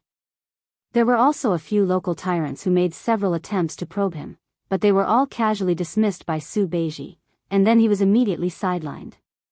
What he got was some labor work without meat or fish, without oil and water. When everybody saw Su Beiji enjoying himself, they treated him even less seriously. In addition, there were 1,000 elite cavalry secretly transferred into Longyan County without any warning sign, so that many powers were on tenterhooks, who would still have the mind to get to the bottom of the matter with a soldier, Chao Xiangjuan? The cavalry's commanding general was surnamed Wang and his given name was Wang Ji. The deputy general was called Hong Shuwen. Both of their official positions were one rank higher than ordinary field officers. They could be considered important figures in the Beiliang army who were not well known but who suddenly held the commander's seal. This elite cavalry had never interfered with the local military and politics. The entire Longyan County was guessing back and forth. They only thought that the king of Beiliang attached great importance to great general Zhong Hongwu, who had taken off his armor and returned to his field. This was to show that the great general's favor had not diminished. Su Fengmian chuckled in a low voice. "Keep your complaints to yourself for now. Has Shi Liang told you about the general situation?" Su Beiji said calmly, "What's so strange about the collusion between the local powers? But you're also heartless. Are you trying to use me as bait to lure out the Zhong family? But aren't you worried about alerting the enemy? If you really provoke Zhong Hongwu, let's see how you're going to deal with it." Old gang leader Lu only saw the two young people whispering to each other. Looking at their calm demeanor in the face of danger, one could say that a newborn calf was not afraid of a tiger, or that an inexperienced and ignorant person was fearless. Old gang leader Lu sighed with emotion at his own extraordinary age. The Fish Dragon Gang's foundation today was not built by talking and laughing with his old brothers in desperate situations countless times. Old gang leader Lu subconsciously turned his head to look at his granddaughter. Was he really going to put this burden on her shoulders? Wouldn't that cause her to give up the happiness of a woman's husband and children? Old gang leader Lu was not a pedantic elder who favored boys over girls, but it was precisely because he loved his granddaughter from the bottom of his heart that he was unwilling to let Lu Nerong walk on the same path as him. As soon as one entered Jianghu, it was inevitable to make enemies and make enemies on all sides. How many people could really live until the day they washed their hands of gold in a basin? The teacup on the table began to tremble, and the tea swayed slightly. Old gang leader Lu and several old men who had been fighting for a long time became serious. The junior captain who had been kicked into the hall by the woman in green had been carried to the backyard for treatment. It was difficult to invite the devil in, but it was even more difficult to send him away. It seemed that today's disaster was inevitable. Earlier, old gang leader Lu had tried to evacuate the gang members, old and young, from the back door and go to their relatives' houses in the countryside to lie low. But as soon as they went out, they saw a group of strong men from the Flood Tiger sect blocking the entrance to the street. They were determined to catch all of them in one fell swoop and uproot the Fish Dragon Gang from Dragon Eye County. Old gang leader Lu was a veteran of Jianghu, so he always paid particular attention to not implicating the family members and would never cross the bottom line. This kind of unwritten Jianghu rule was more important than the national law to the old men. But nowadays, the new gangs and sects were more ruthless than the previous one. They completely eliminated the root of the problem. In the past 5 years, there had been 5 or 6 massacres in Dragon Eye County. After the massacres, the government would investigate and send a few boxes of silver to the sons or concubines of the officials to close the case with a personal grudge. No matter how many dozens of murders you had committed, you only needed 1 or 2 scapegoats to pay with their lives. And those scapegoats whose families had received a large amount of compensation were regarded as heroes in Jianghu. Even before they were beheaded, they were still heroic, shouting that they were still a hero even after 18 years. This could arouse the passion of countless young Jianghu people around the execution ground. This made old gang leader Lu, who had scrupulously followed the rules for most of his life, feel strange and somewhat disheartened. More than 10 strong riders directly rode into the Fish Dragon Gang's dojo, followed by more than 100 elite soldiers in bright armor with swords. Chapter 697. Tang Zi, the lieutenant under Yi's command, sat high on his horse and looked down. He probably felt that he was qualified to look down on the world in this tiny Dragon Eye prefecture. With a sneer, he directly skipped over Lu Su and the other old guys and paused on the woman in green and the white-haired man for a while before looking straight at Lu Narong, who was standing gracefully at the door. His cold eyes hid the passion of a man looking at a beautiful woman. Tang Zi was not a repulsive person. He was tall and sturdy and was the second generation of a general family in northern Liang. He had gone to the border of Yuzhou and obtained military exploits that outsiders did not know were real or fake. After returning to Dragon Eye Prefecture, he started from the second lieutenant and gradually became the lieutenant under Yi's command, who controlled 300 armored soldiers. Such a successful and famous general wanted to take a woman from Jianghu as his concubine. The Fish Dragon Gang should be happy, but they repeatedly refused. Did they really think that Tang Zi was a clay bodhisattva who did not have any anger? If you follow me, even if your Fish Dragon Gang doesn't become the #1 gang in Lingzhou, at the very least, you will be able to dominate Dragon Eye County right under the nose of General Zhong. With my Yi family's officers and the Tang family's support for your father-in-law Lu Su, who dares to be disrespectful to you? If you refuse a toast only to be forced to drink a forfeit, don't blame Tang Zi for turning the Fish Dragon Gang upside down. Tang Zi glanced at the woman in green. He had heard from the soldiers that this woman had some skills. That was good too. First, she would be imprisoned for the crime of assassinating an armored soldier. Then, he would slowly remove her sharp edges. After that, he would take her into his room with Lu Narong. The corners of Tang Zi's mouth curled up. He did not like the soft and weak women in the brothel. They could not withstand the whipping and always made him, a lieutenant under Yi's command, uninterested.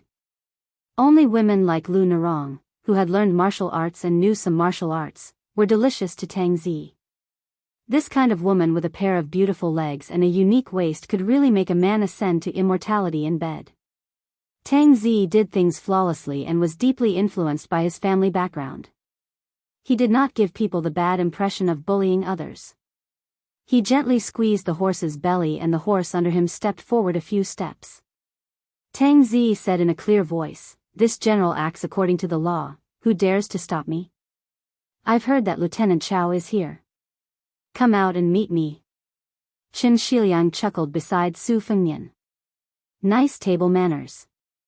Su Fengnian sighed, "Now that's tricky." Su Beiji slowly stepped over the threshold and walked to the top of the stairs. "This one is Su Beiji. I was appointed as Longyan County Sergeant Chao 10 years ago." Tang Zi said sternly, "Since you are an official of Biyao, you should know that the Fish Dragon Gang and the Red Tiger sect gathered together to fight. Lu Narong and the others injured people with weapons. How should they be punished according to the law? This general is responsible for the safety and security of the people, especially the Jianghu bandits who use force to suppress the law. The government has written a notice stating that anyone who sees them will be beheaded. The soldiers will be punished according to the law and arrested. Why did someone hurt my subordinates?" Su Beiji said calmly, "The lieutenant has handled the matter of the Fish Dragon Gang appropriately. However, my friend is a good citizen. After entering the martial arts club, the lieutenant attacked him without any reason. According to Beiyang's military law, his military status will be revoked and he will be beheaded immediately. The punishment for this crime is 3 levels. The lieutenant under Yi's command happens to be on this list, so he should also resign. Tang Zi smiled. Do you have any witnesses? Su Beiji smiled. The Fish Dragon Gang has more than 100 people who can testify. However, since they are suspected of rioting, they are not qualified. Su Fengnian raised his horsewhip. This one is a good citizen with a clean background. I can testify. Tang Zi sneered. But someone can testify that you are one of the Fish Dragon Gang's bandits. Su Fengnian remembered the ruffians of the Red Tiger sect who were knocked unconscious by Blue Bird outside the door. He frowned. Those people are from the Red Tiger sect. What qualifications do they have? Tang Zi said indifferently, they have never entered the martial arts club of the Fish Dragon Gang, nor have they participated in any fights. Lu Nerong walked to Su Fengnian, who was about to say something. That's enough. You and I are not friends. I probably won't be able to repay you for what you did today. I only hope that if you have any connections, you can protect Wang Dashi and the others for me. Lu Nerong will be very grateful. Su Fengnian touched on her sore spot. Don't tell me you're really going to be this captain's bed-warming plaything? Lu Nerong gritted her teeth. Believe it or not, I will stab you to death before I kill him. Su Fengnian tightened his grip on the horsewhip and looked a little absent-minded. Su Beiji smiled and said, Lieutenant Tang, in this case, no one in the gate of the Fish Dragon Gang is qualified. Tang Zi was confident and didn't mind playing cat and mouse slowly. Oh. I'm all ears. Su Beiji said calmly, I have evidence that Lieutenant Tang was involved in the massacre. During the massacre, 9 of your soldiers took off their armor and killed 17 people with swords. It's just that I didn't have time to present the evidence to the county governor. Tang Zi laughed and slowly drew out his sword. Do you think you still have a chance? Su Beiji asked back, you want to silence me? Do you know what the punishment is for killing a Lieutenant Xiao for no reason? Tang Zi drew out his Bailiang sword from his waist. I won't break the law knowingly. It's just that Lieutenant Xiao died in a fight with the bandits. I may even personally send him some compensation. Your people should be grateful to me for killing the Fish Dragon Gang. Su Beiji shouted angrily, how dare you? Su Fengnian reminded her in a low voice, Ju Zi, your acting skills are really bad. Now you should be so angry that your lips are blue and your legs are weak. Especially if there's some trembling in your voice. Su Beiji looked at the lieutenant and said softly, if you can do it, why don't you do it? By the way, do you really have evidence? No, I do know the truth, but I don't have evidence. Your acting skills are average, but you're good at digging holes. Don't delay my fishing. Lu Nerong, who was standing at the side and listening to every word, didn't understand what was wrong with this world. Chapter 698. Tang Zi raised his cold knife and the soldiers behind him advanced with their spears. Tang Zi looked at the motley crew with a sinister smile. There was nothing in Dragon Eye County that he did not dare to do. Especially after he racked his brains to obtain the 108 dragon-painted inkstone for Zhongqingxin, it was equivalent to having a gold medal to avoid death. This life-saving talisman given by the Zhong family was much more effective than the talisman drawn by the Wudang Jinren. The military officers of each county always had the custom of exchanging military exploits with gangs. Far away from the war at the border, it was unrealistic to want to be promoted quickly without staining their hands with blood. Of course, Tang Zi was not going to massacre the Fish Dragon Gang just because of Lu Nerong. Instead, he was going to kill the more than 100 youths of the Fish Dragon Gang who violated the rules and should be killed. This was a great merit that was enough to make the next county governor of Longjing County, Zhongqingxin, beam with joy. Since that soldier Chao of unknown origin had bumped into the horse's hooves, Tang Zi did not mind killing one more. As long as the stabilizing General Zhong was in Longjing County, not to mention Longjing County, even Lingzhou would not be able to overturn the heavens. What Su Beiji cared about was the deep-rooted marriage alliance and collusion behind Tang Zi. On his way to Dragon Eye County, he had a detailed genealogy of Dragon Eye County in his hands. The military officer under Tang Zi, was only a small fish in his eyes and was not enough to mobilize a large force. Su Beiji wanted to drag out the new and old governor of Dragon Eye County, who was responsible for throwing the fish on the chopping board. As for how to put it into the pot, steaming it or braising it, someone would decide. At this moment, he was more concerned about the elite level of the local soldiers. This would directly determine the strength of the Biyao cavalry. There were more than 200,000 cavalries at the border. If they were defeated, how long could Biyao last? Behind Su Beiji, Chen Shiliang lowered his head and muttered to himself. His 5 fingers tapped together. This poor scholar's point of view was completely different from Su Beiji. Su Beiji traced upwards while Chen Shiliang deduced downwards. The citizens of Biyao were divided into 5 classes based on the amount of land. How much resentment did the Fish Dragon gang have accumulated over the past 20 years under the tyrannical military officers? Everyone knew that Biyao was supported by the butcher Su Shao alone. He supported the 300,000 cavalries and supported the millions of poor families in Biyao. If the door to the northwest of the empire would inevitably change, what benefits would the second king of Biyao bring to the people? Of course, Tang Zi didn't know that the 2 scholars didn't treat him as an appetizer. He flicked the northern cold saber in his hand and said in a deep voice, "Take them down. Anyone who disobeys will be beheaded." Su Fengnian looked up at the sky. A black dot was getting more and more conspicuous. It broke through the clouds and fell straight down. The blue-white luan, the most handsome feathered bird, hooked Su Fengnian's arm with its claws. It flapped its snow-white wings and looked at everyone with cold eyes. Although Su Fengnian's realm had deteriorated greatly, it was not to the extent that he could not stop a bird with his arm.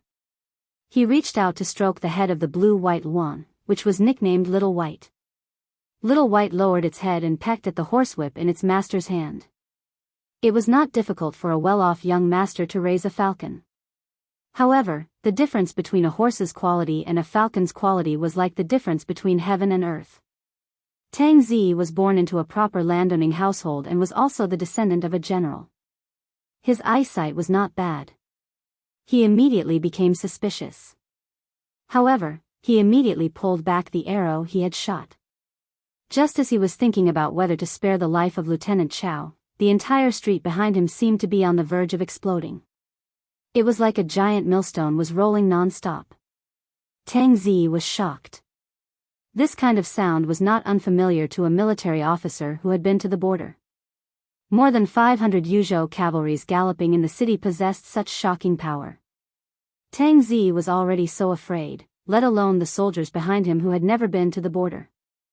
Without the military officer's command, they subconsciously turned their heads to look. Biyao's military orders were like mountains. They did not stop, but they were much slower. Wang Ji, who was unknown in Biyao's military, strode into the Fish Dragon gang's martial arts club. This valiant general who had led 3,000 cavalries to intercept Han Diaoxi outside the sword pavilion did not receive the meteoric rise he had expected after making a great contribution. Instead, he was able to have a talk with the Supreme General. His elite soldiers were reduced to only 1,000 men. He did not have the title of a real general, but he was as happy as a child. Moreover, after he had personally fought against Han Diaoxi, who was the 10th most powerful person in the world, his aura had transformed and become more stable. He was less rough and more mellow. Perhaps he was not far off from the Supreme General Zhong Hongwu. As soon as he entered the martial arts club, except for Su Fengnian and the others who had the flying feather on their arms, the others immediately lost their arrogance. Even Tang Zi quickly sheathed his saber and jumped off his horse. He clasped his fists and said respectfully, "General Tang Zi greets General Wang." Wang Ji only glanced at Su Beiji intentionally or unintentionally. After their eyes met, he quietly looked away.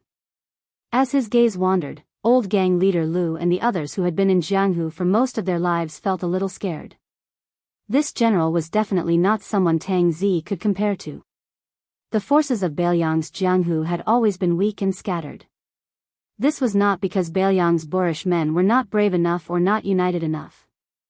It was just that Beiliang's army was too fierce and good at fighting. Wang Ji did not recognize the white-haired Su Fengnian, who was wearing a mask and holding a whip in his hand, nor did he recognize the humble scholar Chen Shiliang. He only recognized Su Beiji, because according to Ren Tu, even if Wang Ji and his deputy general Hong Shuwen, as well as 1,000 riders, all died, this scholar was not allowed to die. Before leaving Liangzhou, Ren Tu had promised that within 3 years, there would be one of the 4 deputy commanders of Beiliang's cavalry, Wang Ji. It was easy to imagine how important this soldier named Su Beiji was to the entire Beiliang. If he did not know Su Beiji's shocking true identity, Wang Ji would have thought that this kid was the general's illegitimate son. You motherf *cur, you dare to kill Su Beiji who is related to my future? Even if the has-been Zhong Hongwu personally drew his saber, Wang Ji would dare to kill you. After Hong Shuwen left the Phoenix Battalion, he could be said to have reached the sky in a single bound. In the Battle of Iron Gate Pass, he killed 6 people of the palace guards and 1 golden saber imperial bodyguard with 2 sabers. Although 2 of the heads were obtained by picking up scraps, it had always been a skill to survive in a hurried battle. Hong Shuwen's splendid battle record had almost overshadowed Lieutenant Yuan Meng's style. He could be said to be the most outstanding fierce man below the top masters. Other than Hong Shuwen, there were more than 40 other light cavalry soldiers from the Phoenix Battalion who had infiltrated the other armies. They had all crossed the first threshold to become lieutenants. These people were like Hong Shuwen at the moment. They were promoted extremely quickly, but their reputations were still relatively unknown. The fact that they had once been White Horse righteous followers was also quietly covered up. Hong Shuwen followed behind General Wang Ji with 2 sabers hanging from his waist. As usual, he looked drowsy and dispirited, like a tiger taking a nap. Wang Ji did not hesitate. He laughed coldly and said, "Remove your sabers." Being forced to remove one's saber in the Beiliang army was undoubtedly a great humiliation. It was equivalent to the civil officials of the imperial court being forced to remove their official status. Tang Zi's expression was ugly. He slowly removed his saber. Although he was very afraid of this foreign general whose background was a mystery, he still removed his saber. At the same time, he gritted his teeth and asked, "May I be so bold as to ask, General, why do you want me to remove my saber?" Chapter 699. Wang Ji said coldly, "Don't talk nonsense with me. If I want you to take off your saber, then take it off. If you have the ability, go complain to your backer. If you can get reinforcements to make me take back my order, then you have the ability. If Wang Ji sees you in the future, I will avoid you and take a detour. Hey, I might as well tell you the truth. I have long been displeased with you, a commandant under the E army who fills your own pockets with money. A day's worth of money is equivalent to half a year's salary. Today, I will take off your saber. Su Beiji is this general's blood brother. These days, he's been ostracized by you bunch of bastards. Don't join the army and become an official. Tomorrow, I'll replace you as the commandant of the E army. In any case, your ass is full of sh*t. Anyone else would be more justified than you to be the commandant. Take off your saber and get out of here with your bunch of trash." Tang Zi was infuriated to the extreme. This foreigner's table manners were so unsightly that he didn't even want to share a cup of the soup. Why did he have to take drastic measures and eat all of it alone? Tang Zi's face was filled with a sneer and anger.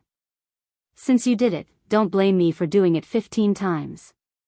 Tang Zi took off his saber and threw it on the ground.